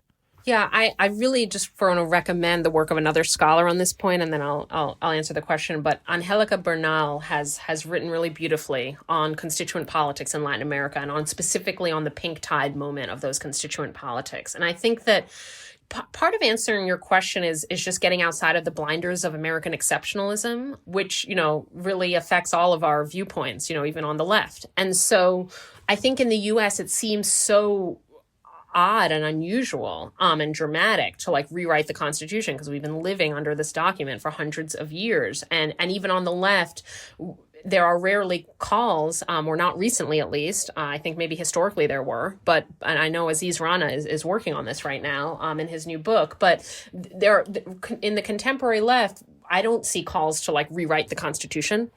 Even as people are saying abolish the Electoral College, the Senate, but the Constitution has this sacredness in some way. And in many other countries in the world, it's not that way. There has been, more dramatic changes in regime type, which opens up the possibility and the opportunity to rewrite constitutions. Movements of various sorts have seen constitutions really as living documents and as documents that sometimes need to be scrapped and rewritten. And Latin America is part of what I would say is more common in the rest of the world rather than it being unusual to Latin America. But very much, I think, because of the influence of the Indigenous movement and the way in which the Indigenous movement articulated the foundations of oppression and exploitation for so many years, what the kind of legal, political, juridical foundations of those were, that they articulated that intersectional critique of the entire political economic order. They were drawn to the idea of rewriting the Constitution as a way to refound Ecuador, refound it in a way that would fundamentally break from its colonial, Creole, the various forms of elite power that had shaped it so fundamentally, but also break from neoliberalism, because they very much understood that, like capitalism in general, but neoliberalism in particular, has a certain legal basis, right? It's encoded into the law, into the regulatory state in various ways. And you need to actually undo that to create a social state, to create a democratic state. And I think there's also a way in which they saw the Constituent Assembly, and this again reverberates in Bolivia and Venezuela, the other places you mentioned. They saw the Constituent Assembly as an important venue to articulate a variety of popular demands, just like the occurrence and the unfolding of the Constituent Assembly itself provided this forum to debate deep questions that movements had been bringing to public attention for many years. And so I think that there was something about like the institutional setting of a Constituent Assembly that was appealing to them. And it really, we could debate, and I debate a bit in the book, or discuss in the book, how much the Constitution, totally transformed Ecuador. But it did absolutely provide a new set of rights that became, and sort of political orientations that had a sort of new legitimacy to them because of being encoded in the Constitution. And it gave movements a new set of languages and symbols and a kind of new discursive repertoire that, again, had legitimacy because it was in the Constitution. And so it more so than totally refounding the state of Ecuador, not that it didn't, in certain ways it did, but more so than that, it gave legitimacy to a lot of movement claims, and it allowed them to portray themselves, social movements, particularly the Indigenous movement, as the defenders of the Constitution, which I think is interesting when we think of the dynamics of conflict between the state and movements, that movements put themselves in the position of being the defenders of a popular constitution. I'm Aziz Rana, and you're listening to The Dig, a great place for analysis about where we are, how we got here, and what can be done. It's my favorite podcast, and you can support it at patreon.com. This episode of The Dig is brought to you by our supporters at patreon.com and by N+1 Magazine, which features some of the most urgent and exciting political writing, essays, fiction, and cultural criticism on the left today. N+1's brand new issue, Death Wish, is now available in print and online, and it is full of great pieces that Dig listeners will enjoy. One that might be of particular interest is Consequences of Deferred Maintenance, an essay by the editors. The piece situates the Trump administration's mismanagement of the pandemic within a longer history of deregulation from the right. Quote, "The deregulatory impulse has a distinctly temporal quality, instilling the slow seep of future degradation even as immediate consequences are typically non-existent," the editors write.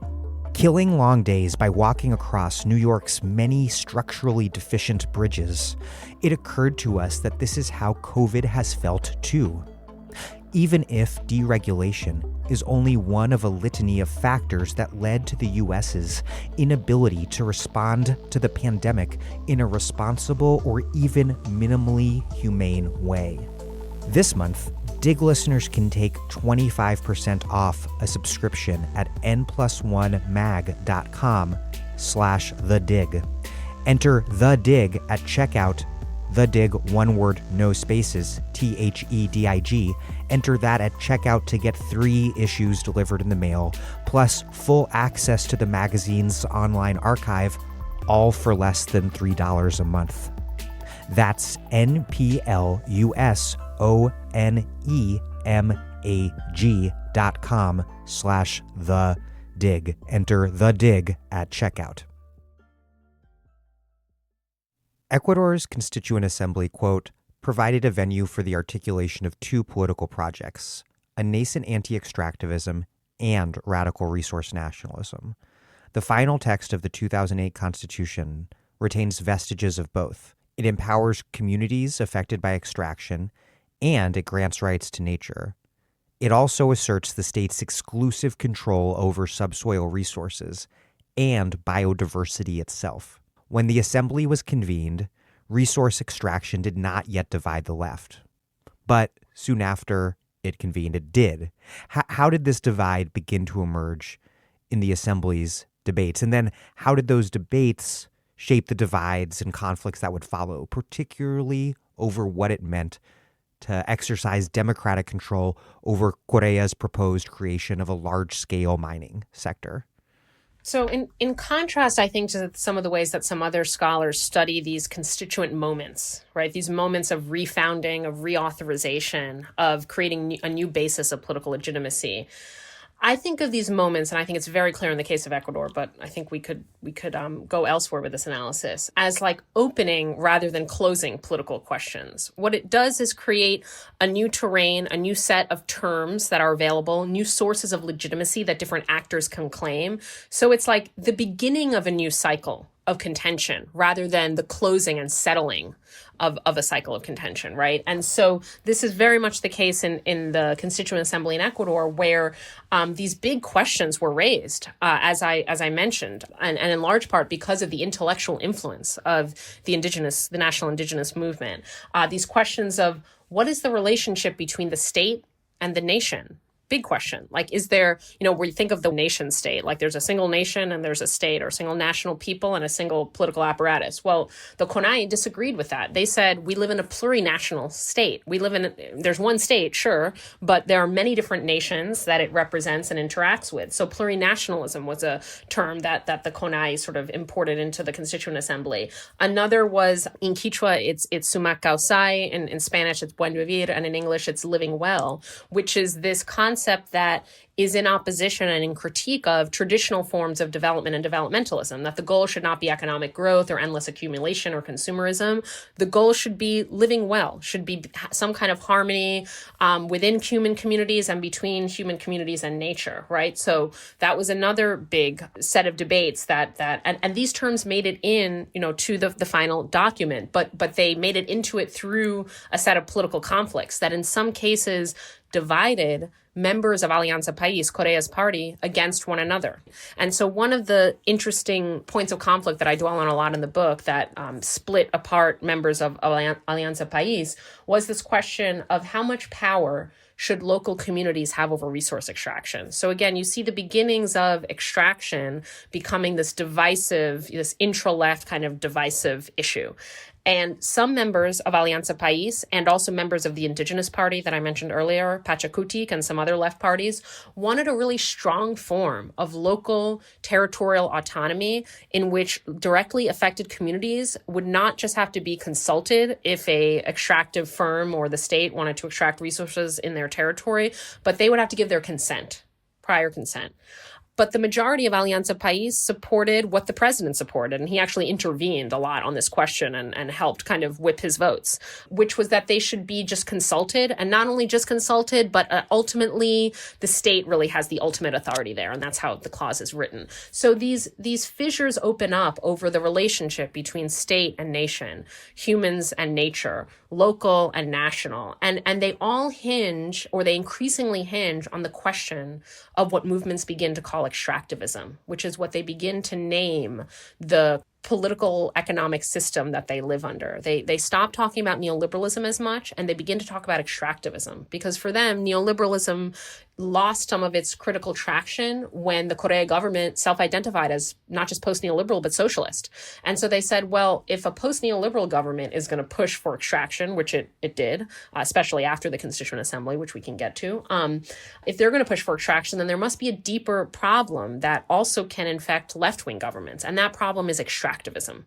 And a year after or several months actually after the Constituent Assembly closes and the Constitution is ratified, Correa, pushes through with the help of, his legislators in Congress, pushes through a bill that is the new national mining law that sets the framework for the inauguration of large-scale mining in Ecuador. So just months after the Constituent Assembly and all of these rights had been won for nature, for buen vivir, plurinationalism, all of these things, the indigenous movement immediately turns around and has to confront the threat of the massive expansion of extractive activity and of a specific extractive sector that is extremely land intensive, that would result in the dispossession and has resulted in the dispossession of entire communities.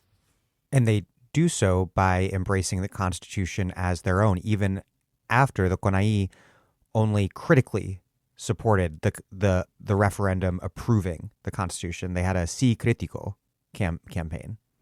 Yeah, and I think this is a good moment to pause and just return to some of the earlier themes of the interview, which is just about the dilemmas and the tensions and the trade-offs of the left coming to power and what movements do. And the CONAI like threaded this needle in various ways over time. Their initial response to having a left-wing government in power that did not come from indigenous movements, did not come from any social movement, was a left-wing technocrat. Their initial response was like, support, but critical. Yes, but critical. That's how they responded to the election of Correa, and that's how they responded to the ratification of the Constitution, because the Constitution didn't contain all of their demands. What's interesting is that as soon as the Constitution is ratified, they kind of drop the critical part because they realize very intelligently that the Constitution is an extremely powerful tool to defend their rights and territories and livelihoods against the encroachment of extractivism. And so they put aside the fact that they didn't get everything they want. Like they wanted, for example, the indigenous language Quechua to be at the same level as Spanish, as a national language. It's designated slightly differently in the Constitution. So, and they didn't win prior consent. Prior consultation won instead of consent. So they didn't win everything they wanted. And But they sort of acted like they'd won prior consent. They acted like they've won because the Constitution they took on as their own. They realized and they knew how much the Constitution itself was the outcome of trajectories of popular struggle. And they were not going to let the government kind of own the Constitution, even though it wasn't entirely made in the image of the indigenous movement. So they claimed it as a tool of legitimacy. They claimed it as a set of symbolic and discursive resources of new legal language. And they took it to the streets and to the territories and used it they used it tactically to defend territories against extraction. They elevated I think in doing so, they really gave life to the Constitution. It was not a dead document. It was living, and it was not just any type of living document. It lived through the contentious activity of grassroots movements. Correa, of course, did not attempt to engineer a green exit from the world system, a system that confines countries like Ecuador to primary commodity goods exports. Instead, he tried to take advantage of the commodity boom by expanding large-scale mining. But did Correa's environmentalist opponents and indigenous opponents, did they have a concrete idea for how such an exit, such an Ecuador without extraction, how that might happen? And in your opinion, is such an exit, is it even possible at all? Can you have green socialism in one poor country within an oil-fueled capitalist world system? The answer to that last question is no. And I don't mean that in a pessimistic or nihilist sense, like it's not worth it to fight for such things in given contexts and countries, but rather that in order for Ecuador to transition out of so-called extractivism, changes at the regional and global scale would need to occur. And I think it's a really important thing for the U.S. left to think about. The U.S. left, I think, has unfortunately, over the past few decades, really lost its internationalism and its orientation to the international, and lost the idea that a lot of what we are struggling for not just, for forms of domestic, the improvement of the material well-being domestically, but also for reasons of international and global justice. And so, no, I think that it's important to understand that the limitations of the pink tide were not just of their own making, were not just their own errors, were not just their own personality idiosyncrasies, but were also the parameters and constraints that they found themselves in. First and foremost, as I discussed earlier, they found themselves in national economies that had been thoroughly integrated into global economies, in which foreign capital was thoroughly imbricated, and in which large swaths of territory had already been slated for extraction and for environmental ruin. And I think that there are always different choices that could be made, right? I think that, there were parts of the Correa government, and these were some of the bureaucrats that I found actually most interesting to speak to, that were deeply committed to a post-extractive transition. And that laid out plans, really extensive and detailed plans for what a post-extractive economy might look like. But the question of the fiscal resources, especially under conditions of debt, which Correa did default on some of Ecuador's debt, but Ecuador, remains an indebted country, debt that I consider, illegitimate and unsustainable. So, under conditions of debt, under conditions of, export dependency, under all of those conditions, there are limitations to what the government can do. And I think that the clearest way to think about this contradiction is when I talk to these bureaucrats that were committed to transitioning Ecuador to a post-extractive economy. oftentimes they would justify the expansion of extraction in the present. They would say, yes, we know mining is terrible and we're really worried about it, and we do think it should be slowed down or limited, or rights should be more respected. But mining is like our last chance. We have this commodity boom, the money is flowing in, China is interested in our resources. Like, we need to take advantage of this so that we can store up the resources to then invest in what they would refer to as like the knowledge sector. So things like, research, ecosystem and biological research. Ecuador is just like an incredibly biodiverse place. And so that was appealing to them. Things more in the service sector like ecotourism, but again, related to Ecuador's biodiversity. So they had these visions for a kind of like eco-economy, but they felt like it was important to take advantage of the commodity boom in order to store up the resources for that. The problem is, once you commit to the expanding extractive frontier, you do get sort of like hooked into it. It's challenging because of the nature of the boom and bust cycles. You can't control when the boom is going to end, and then all of a sudden you find yourselves without financial resources. And as happened under Correa, austerity was imposed. Latin Americans, leftist and otherwise, have long embraced something called dependency theory to explain their country's place in the world system. And that was the intellectual analog to an economic development model called import substitution industrialization, which before the neoliberal turn sought to move third world countries up the value chain and so break them out of this subordinated position within the world system.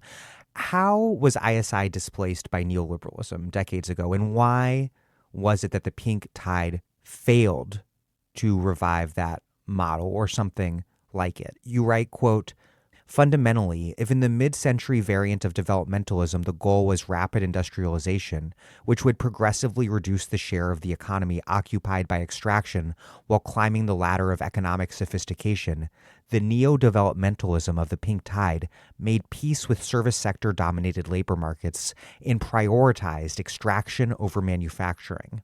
Coordinating to protect prices, enforce standards for revenue sharing, or jointly adopt labor and environmental regulations have competed for investment. They thus betrayed promises of regional integration and mutually reinforced their peripheral status." So I think the question as to why didn't the pink tide revive ISI or revive more developmentalist orientation that would have sought to industrialize, I sort of have already answered in terms of like neoliberalism had already so undermined the state's capacities to do so, had already so invited the foreign capital domination of those economies, had already so integrated those economies into global markets and you had a commodity boom. So the temptation to just use those resource rents rather than do long-term capital investments to create an industrial base, all of that conspired against the resuscitation of developmentalism in its classical sense. And so that's some of what we've spoken about before. The reasons why that classical form of developmentalism took hold and then came up against internal contradictions and also the extreme reaction of domestic and global ruling classes is obviously many books have been written on this. And I think that also Christy Thornton's new book speaks to a lot of this moment of sort of left-wing developmentalism coming out of the global South, specifically in the case of Mexico. But, so there's so much to say here, but I'm just going to do a real quick kind of summary. One of the things that, and this I think will help clarify why ISI, import substitution industrialization, which is the idea of moving up the economic ladder of development by sequentially substituting goods or capital that had been imported with domestically produced versions of the same, and then becoming economically, independent and powerful in that way. One of the global context that had initially helped ISI flourish in Latin America was a sort of temporary cutting off of Latin American countries from the world system and temporary depressions in global trade. So I'm thinking of the Great Depression, of the interwar and war periods. And in those moments are the beginnings of this endogenous form of development that Latin American elites, to varying degrees of success, I think most successfully in Brazil, Mexico, and Argentina, and Chile, to varying degrees of success, tried to industrialize, actually using in a positive way the opportunity of reduced trade with the global north. So immediately we see the contrast with the neoliberal period, where there was no protection from the onslaught of global capitalism or of the presence of global markets or foreign capital, right? So they had no protective kind of buffer.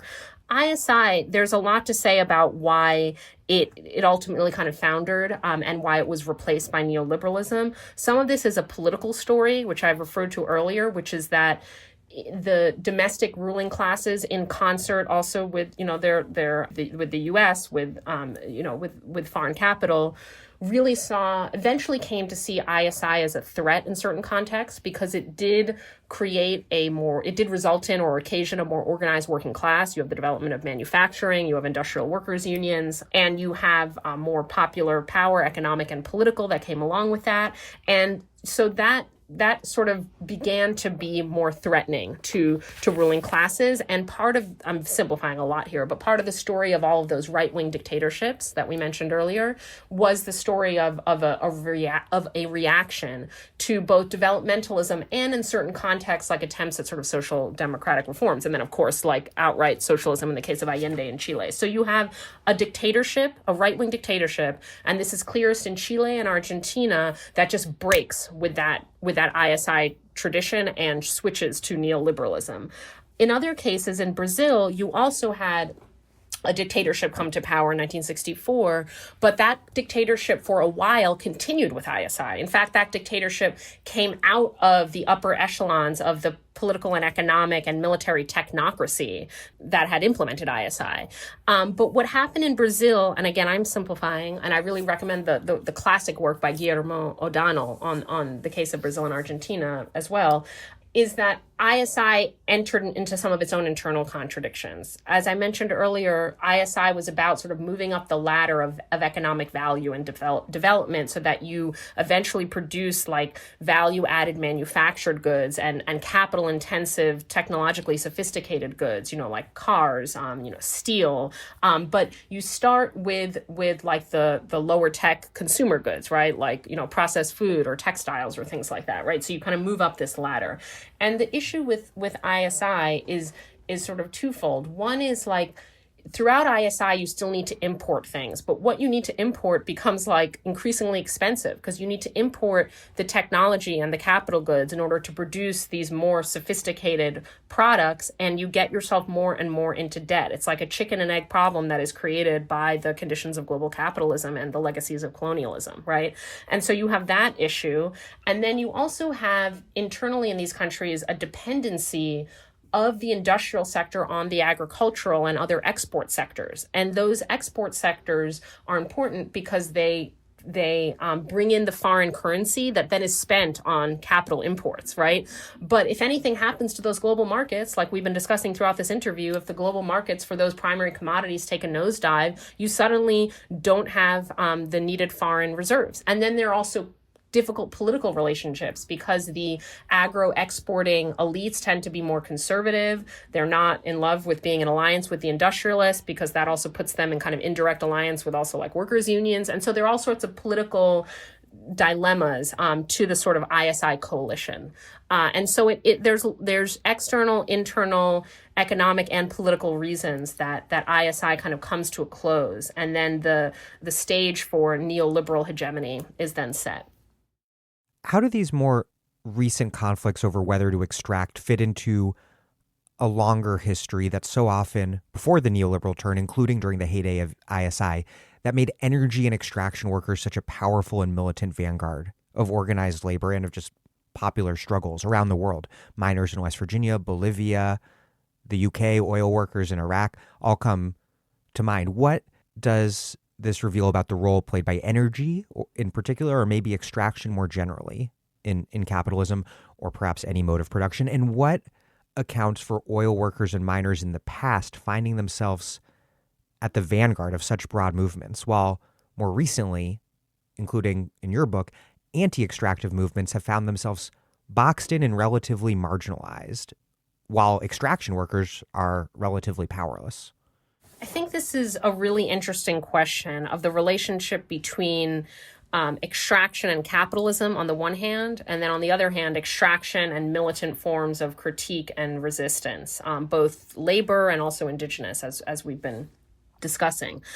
There's a long history in Marxism throughout the 20th century of thinking about imperialism as a specific form of expansion of capital to territories not previously under its ambit or fully integrated into capitalism, and of the kinds of like violence and also political power that are imbricated with economics at those frontiers or kind of like, vanguard settings of the expansion of capital. And, Luxemburg stuff on this is great, but, more recently, Harvey's analysis of accumulation by dispossession, that at these frontiers of capital's expansion, we get some of the most violent forms of capital, often with state assistance, right? But, by that token, we also get the possibility of forms of resistance and critique that identify the connection between the political and the economic, the connection between state violence and economic profitability, right?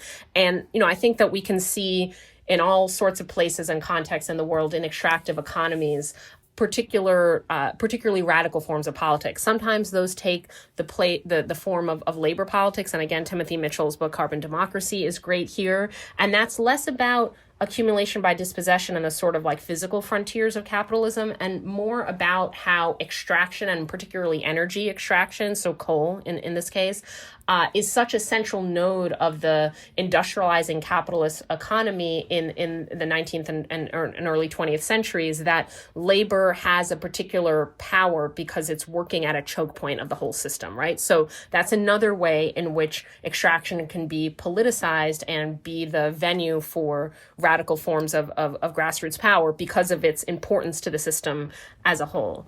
So in Ecuador, similar to, what Timothy Mitchell describes about coal, but actually about oil. So maybe a little bit in contrast to his argument, because he argues that oil is not as auspicious for like worker power. But in Ecuador, oil was auspicious for worker power, but too much so because elites really reacted to that. So remember earlier I was saying how oil workers literally put their bodies on the line protesting against privatization, against privately owned pipelines, and really articulating this radical resource nationalism that really resonated among the broader population.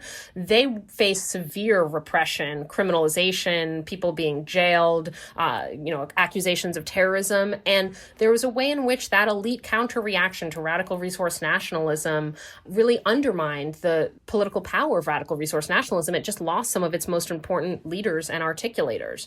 And then over the next few years, this is in the early 2000s, as we said, Correa comes to power. He prioritizes large-scale mining. That opens up whole new territories to extractive dispossession and environmental ruin, and that politicizes a different set, of actors around mining and creates a slightly different coalition. So it still involves the indigenous movement. It doesn't involve workers as much, importantly, because mining doesn't exist yet. It's like a plan. So there aren't mine workers. I mean, now there are, but in this moment, early on in Correa's government, they're leasing this territory, but the mines haven't been built yet.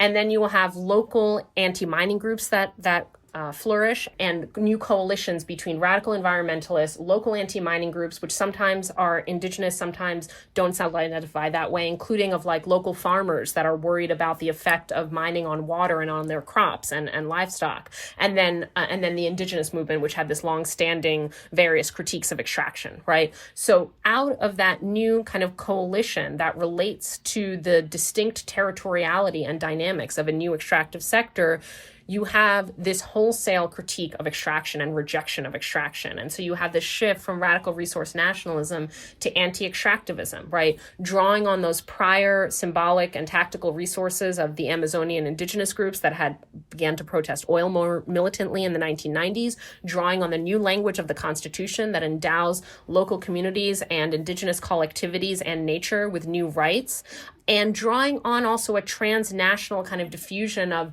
radical environmentalism in Latin America. And so drawing on all of these different organizational, discursive, symbolic resources, there emerges a wholesale and very powerful militant critique of extraction that really resets the terrain. I put movements again in the protagonist role here because it forced the Correa administration to respond, sometimes with co-optation, sometimes with attempts to say, well, we're going to invest in local communities, so they should support mining, sometimes with renewed forms of criminalization, and almost 200 indigenous leaders that were defending land and water were faced legal charges and sometimes imprisonment under the Correa administration. So, the state had to respond. And sometimes you see the power of movements in the state's repressive response. But the repressive response was not able to squash these movements. However, as you hinted at in your question, and actually in I think a prior question that I didn't fully answer, these movements, while powerful, the militancy of their critique, the clarity of it was powerful, the tactics they used were powerful in resisting extraction at the sites of extraction, but also in the sites of decision-making in Quito, the capital.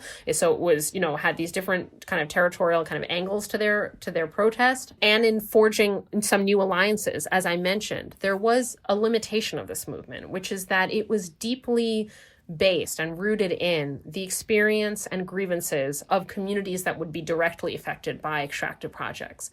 And those communities, whether indigenous or not, though they were mostly indigenous in this case, some of them were not, but regardless of their ethnic identification, they were not the majority of society. They were in the rural peripheries of the state of Ecuador, in the southern highlands and the southern Amazon. And they were not located in the centers of urban political and economic power, where also tactics of disruption can be quite successful, because you can, grind the whole politics and economy to a halt. So they had a difficulty in sort of re-articulating that broad, popular, heterogeneous bloc of the oppressed that had been so successful in not just resisting neoliberalism, but putting forth positive visions of what a different economy and society and polity might look like. And the anti-extractive movement was often caught in a corner of resisting forcefully and often successfully. Like, they made some projects not realizable, not occur. But resisting extractive projects in a sort of negative sense, focused on the harms and grievances. But when they moved to what the positive vision of a post-extractive society would be like, it was more difficult. And it's literally difficult. It's not their fault. It's hard to imagine a formally colonized, place that is still, sort of constrained by colonialism and imperialism and, capitalism, transitioning out of it on its own. Can you have a green, an eco-socialism in one global South country alone, right? So it's not, the difficulty is not of their own making, but it was a difficulty. And it limited, I think, both how many people got involved in the anti-extractive movement, but also its power to present the type of ideology and program that could come to state power. Like, what would an anti-extractive political party look like that took the reins of state power, got popularly elected, and embarked on its program? And I think some of the difficulty is kind of interesting, because there's difficulties on the state side and on the movement side that really parallel one another. I said earlier about the difficulties that these left-wing bureaucrats face that wanted to transition Ecuador, but how do you do it? And both of them face the difficulty of transition. What does a transitional program look like? What does it look like to slowly dismantle the bad and then replace it with the good? And I think this is something, honestly, that leftists around the world have to think of, because you never arrive to power in circumstances of your own choosing. And you arrive to power with constraints, with legacies, with forces that want to get you out of power. And you have to figure out ways to get from point A to point B that involve gradation, transition, complex temporalities of policymaking. And just a core problem briefly that we may have missed for anti-extractive social movements in Ecuador is that it was a relatively small number of people who were directly affected, who lived near where the mining was going to happen, and a relatively large number of people in cities like Quito or Guayaquil who were benefiting from increased social spending under Correa, which creates a real problem. Exactly. And I like to thank you for bringing that up, because I had neglected it. And I think a way to conceive of this is what I call the uneven territoriality of extraction. And it's uneven in its harms, meaning certain communities, intentionally or not, are marginalized and affected and contaminated by the harms of extraction. But it's also uneven in its benefits. Sometimes that takes the form of, corporations getting all the profits, or the state hoarding its, resources and not redistributing them. But in this case, it took a more politically complex form, where masses of Ecuadorians, lower class and including indigenous Ecuadorians, benefited materially from the increased social spending and infrastructural investments that resource rents funded. And they also were ideologically invested in this resource nationalist idea, which movements had promoted for years, which is that the state should use the resources to the benefit of the people, right? And so there's this supreme irony in anti-extractive movements coming up against their own successes in a way, which was the success of their prior radical resource nationalism, the success of their demands that resource rents be redistributed to the people.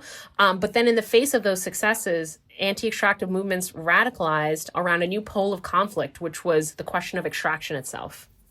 You do cite a few examples of environmental struggles where this sort of broader coalition that the CONAI and social movements had been unable to recreate under Correa did somewhat emerge. One was in the southern highland city of Cuenca, the Ecuador's third largest city, where a proposed mining project, quote, would affect their shared water supply, which both irrigates dairy and vegetable farms and slakes urban demand, so unifying campesinos and city dwellers. Another example was the Yasunidos campaign, which gathered signatures for a referendum to block oil drilling in the Amazon's Yasuni National Park. A really interesting campaign that we can't get too much into detail with, but which emerged after Correa's proposal to the international community to not drill in the Yasuni in exchange for $3.6 billion in international donations to compensate for the ecological debt owed to Ecuador. This campaign emerged after that failed and the international community did not pay up. What did these campaigns accomplish, and what does that signal about how such a politics linking environmental and economic demands, urban workers and farmers and rural peasants, how that might operate at a larger scale?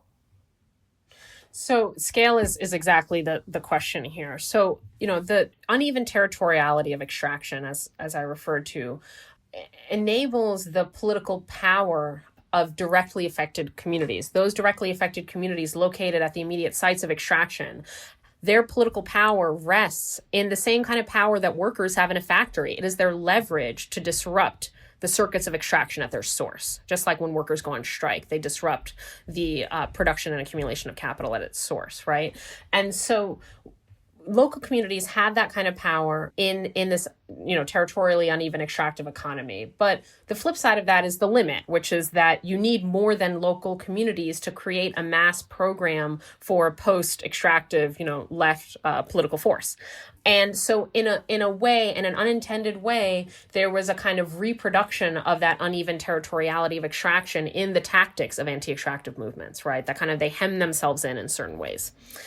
What the case of the mine near Cuenca, the planned mine, which, by the way, the movement was so successful that mine is still not happening many, many years later. The planned mine near the third largest city of Ecuador in its hinterlands, but nearby, and the campaign to have a massive citizen referendum on whether or not to extract oil in this extremely biodiverse rainforest, the Yasuni. What those have in common is they go against the grain of that territoriality. They make the claim, the powerful claim that actually multiple scales and multiple territories of the state and its people are affected negatively by an extractive model of development. And we're going to show you how. And also, we're going to show you what an alternative might look like. And both of those campaigns managed to do that. In the case of Cuenca, in the case of the mine near Cuenca, there was a really deep alliance made between the local and provincial Indigenous Federation, between Water Association, which had the task of managing water and irrigation for farmers in that area,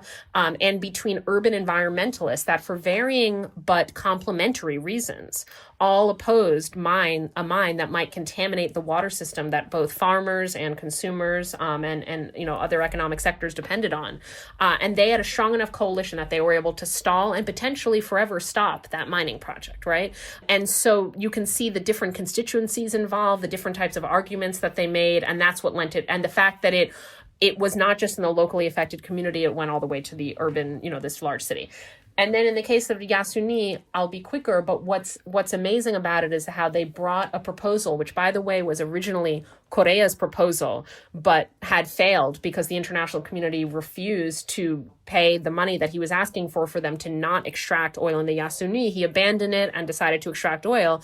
And a youth movement emerged saying, wait a second, you promised that you were going to try to protect this ecosystem and the indigenous peoples that live in it, and also the world from, the emissions of the deforestation that it would, cause. And they mobilized quickly, and they got enough signatures for a referendum. However, the state electoral agency disqualified enough of those signatures, just enough to not let that referendum go forward. But in both cases, you had appeals to scales and territories, territorially defined constituencies that exceed the quote unquote directly affected community, or maybe expand the notion of who is directly affected by extraction. Another rather different example you mentioned is the 2019 mass revolt against Correa's successor and erstwhile ally, Lenin Moreno, over these austerity measures that he imposed as part of a deal with the IMF, which included critically ending a fuel subsidy. But as you note, quote, crucially, this provisional alliance was not anti-extractivist in orientation. It was, if anything, radical resource nationalist. What does it mean that that frame continues to be such a better one for mass mobilization and creating left popular alliances at the scale that's necessary to win? I think part of what it demonstrates is something I mentioned earlier, which is the way in which neoliberalism can help provisionally unify different social forces and massify social protest in a way that is more challenging when the left is in power. Was ostensibly a leftist. He was Correa's vice president, but he came to power and it was like a total bait and switch. And, he started implementing neoliberal reforms. He had a deal with the IMF. And one of the provisions of this deal with the IMF is that he eliminate the fuel subsidy, which is a very common thing in petrostates where they're subsidized, diesel or gasoline for ordinary people. And this just sparked a major social crisis for Moreno. It was already in the context of a deepening economic crisis in Ecuador because of the fallout of the commodity bust that I mentioned earlier. And this just sparked it, the combination of his betrayal, the IMF, and then eliminating this popular program, which, though in a sense regressive, because the more fuel you buy, the richer you are, the more you benefit from the subsidy. At the margins, it's really important to working class people because, it allows them to, it's just more important if you're living at the margins of your income, right? So what happens remarkably in this moment is that the CONAI returns to its historic role as the articulator of mass popular protest of a variety of heterogeneous constituencies. It leads this several day long kind of siege of the capital that results in Moreno completely backtracking, giving them the concession of eliminating this fuel subsidy. So it's successful. The fact that it's fuel is not that, that it's an oil product at stake here is important for the reasons you suggest. It resonates with this historic, resource nationalism, the idea that people should benefit from the oil economy. I think it's interesting to think about, is this in contradiction with CONAI's avowed anti-extractivism? Because at the same time, they were fighting Moreno on an anti-extractive front against mining and oil projects, right? So they remained an anti-extractive organization. But in this case, they were fighting for the reinstatement of a hydrocarbon subsidy, right? And so what does that mean? I think that one, it speaks to the enduring power of radical resource nationalism and its ideological power and its mobilizing capacity and its ability to stitch together a heterogeneous bloc. But I also think that, they weren't fighting for fuel. They weren't like, we want more oil extraction. They were fighting for economic security and material well-being of the masses. And I think that is consistent. That's the type of transitional program that I was talking about earlier. You can consistently say, for the time being, that we're still extracting, the benefits should go to the masses, but also we should be taking concrete political and economic steps, which would involve alliances with the rest of the global south, which would involve calling for the cancellation of debt that crushes these countries and forces them into, an extractive model of accumulation that would involve all sorts of tactics at different scales and policies. You can coherently have a transitional program that moves towards a post-extractive model of development. And I think that in a way, the CONAI kind of rediscovered that possibility in the heat of popular protest. You end your book, as you put it, on a, quote, note of generosity to the left in power and the left in resistance. And we didn't have time to talk about this, but the debate and the conflict between Correa and the CONAI was particularly vitriolic because each side saw the other as betraying the left, as comrades who had betrayed their comrades. You write, quote, "Dilemmas are not failings. They are the challenging choices and situations that any attempt to transform the world encounters. They are constituted by the entanglement of radical potentialities, concrete achievements, and disappointing limitations. These two forms of leftism confronted one another in a dispute that became so polarized that each saw in the other a political enemy more dangerous than neoliberalism. Lost in the internecine dispute was the radical promise of 21st century socialism, collective democratic control over the conditions of socio-natural existence. Such a program could have coherently demanded both the redistribution of oil and mining revenues and a transition away from the extractive model of accumulation that generates those revenues." To close out, what lessons can we learn from Ecuador about the politics of transitioning away from fossil fuels and extraction, given the current setup of a very unequal world system, and the fact that some form of minimal extraction, as you're currently researching with regard to lithium, that will always be necessary? And then finally, why do you think it's important for us on the left to struggle over these sorts of questions as dilemmas, rather than presuming that our comrades on different sides of intra-left debates are enemies? Because I think this is an important question for any left that hopes to govern and transform society, especially transforming society in a way that allows us to forestall climate catastrophe. Yeah, I think that there are a few different lessons, and they kind of lead in slightly different directions. But I'm gonna say them briefly. One is somewhat counterintuitive, maybe, but is the necessity of both the left in power and the left in resistance, the left in movement, the left in the streets. That we can't have a left program that just focuses on taking state power, or that just focuses on a position of resistance. That we actually need both, and we need them at the same time. That coming to power as the left should not signal the end of the kind of street mobilization or the popular power kind of period of mobilization. But that, we should think about this, ideally before we come to power. That's not usually the case, but we should, if we can, think about it intentionally before we come to power, to avoid the deep polarization and utter antagonism between these forms of leftisms, which did occur in Ecuador. And the reason I say that they're both necessary, and the case of Ecuador actually demonstrates their dual necessity at the same time that it shows the pitfalls of their deep antagonism.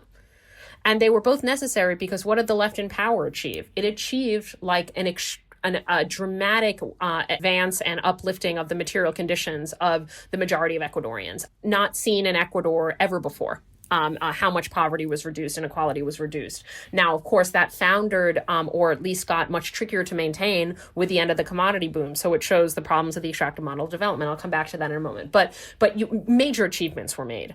And just the fact of having a government with so much democratic legitimacy that kept getting reelected, right? So that's an achievement for the left in power. The left in resistance also had clear achievements despite the limitations that we've discussed. It stopped some egregious extractive projects that I don't think could be argued were necessary to Ecuador's, well-being or economic development. It stopped some extractive politics, and it also importantly kind of bequeathed a radical critique and a repertoire of resistance that movements around the world have been inspired by, and that has really diffused across Latin America. And it's hard to imagine Latin American environmental and indigenous politics today without some of the events that actually occurred in Ecuador. It's a really unique case in how militant those struggles became. So I think, we can make clear arguments both on the level of just generic level, if the left is going to come to power in order to fulfill its promises, it needs to be held accountable by social movements. But also more specifically in a fraught case like Ecuador, on the peripheries of the global economy, both movements and the state had some achievements, even if they were in tension with one another. And I think, the dilemma point that you raise at the end, and that I kind of get at in the conclusion of the book, is really important. And I like the way that you put it, which is that viewing the tasks of taking power from the position of the left, from the grassroots, from the position of the marginalized and exploited, coming to power precisely via the social forces that have been denied that political and economic power, is an extremely fraught process, right? You are occupying the halls of a state that was, in many ways designed to serve the interests of the ruling class. You are occupying that state in a context where investors, bosses, capitalists control key levers of economic decision making. And you're also coming to power in a social context thoroughly imbued with the subjectivity and affective orientations of neoliberalism and capitalism, in which people are alienated from one another, taught to compete, taught to pull themselves up by their own bootstraps. So there are a variety of political, economic, ideological, and affective constraints and difficulties along the road to left power. And I think that the more that we can think about those at the outset, the more we can debate those and how to deal with those with one another, rather than breaking down and fragmenting on the left precisely about, on the sort of shoals of how we answer those questions, getting into, really intense disagreements with comrades because we have a different way to approach some of these dilemmas. I think rather than that, we should think of those dilemmas as our shared ground, as the immediate, terrain, as the sort of place that we're going to have to walk through on this path to transformative and emancipatory power, and think in as complex as possible, tactically and strategically and programmatically, how to deal with each one of these. And I think the more that we can do that, and I'm saying this from the US left, as someone working a lot on Green New Deal politics, which is fraught with these questions, because the Green New Deal is a transitional program. The Green New Deal is a program to get us from fossil capitalism to renewably powered social democracy. And that is a path littered with dilemmas, contradictions, trade-offs, and tensions, including some that divide the class itself against, meaning that divide the different constituencies that need to fight for this, right? And so the more that we can think in terms of shared dilemmas and multiple solutions to those dilemmas along the way, I think the more that we can strengthen the left against its real enemies, which are not each other, but the ruling class, global capitalism, and imperialism. Well, Thea Riofrancos, thank you very much. Thank you.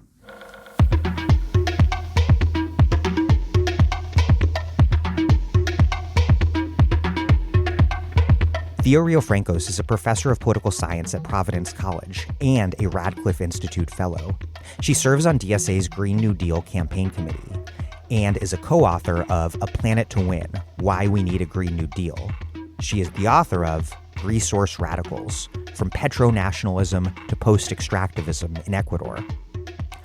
Thank you for listening to The Dig from Jacobin Magazine. As Marx once said, after noting that the discovery of gold and silver in America, the extirpation, enslavement, and entombment in mines of the Aboriginal population, the beginning of the conquest and looting of the East Indies, the turning of Africa into a warren for the commercial hunting of black skins, signaled the rosy dawn of the era of capitalist production. While other podcasts have only interpreted the world in various ways, our point is to change it. We are posting new episodes every week. The Dig was produced by Alex Lewis. Music by Jeffrey Brodsky. Our communications coordinator is Izzy Olive. Our senior advisor is Thea Riofrancos. Check out our vast archives at thedigradio.com. Follow us on Twitter at thedigradio, and please find us wherever you get podcasts and subscribe. If it's on iTunes or wherever else, please also leave a nice review.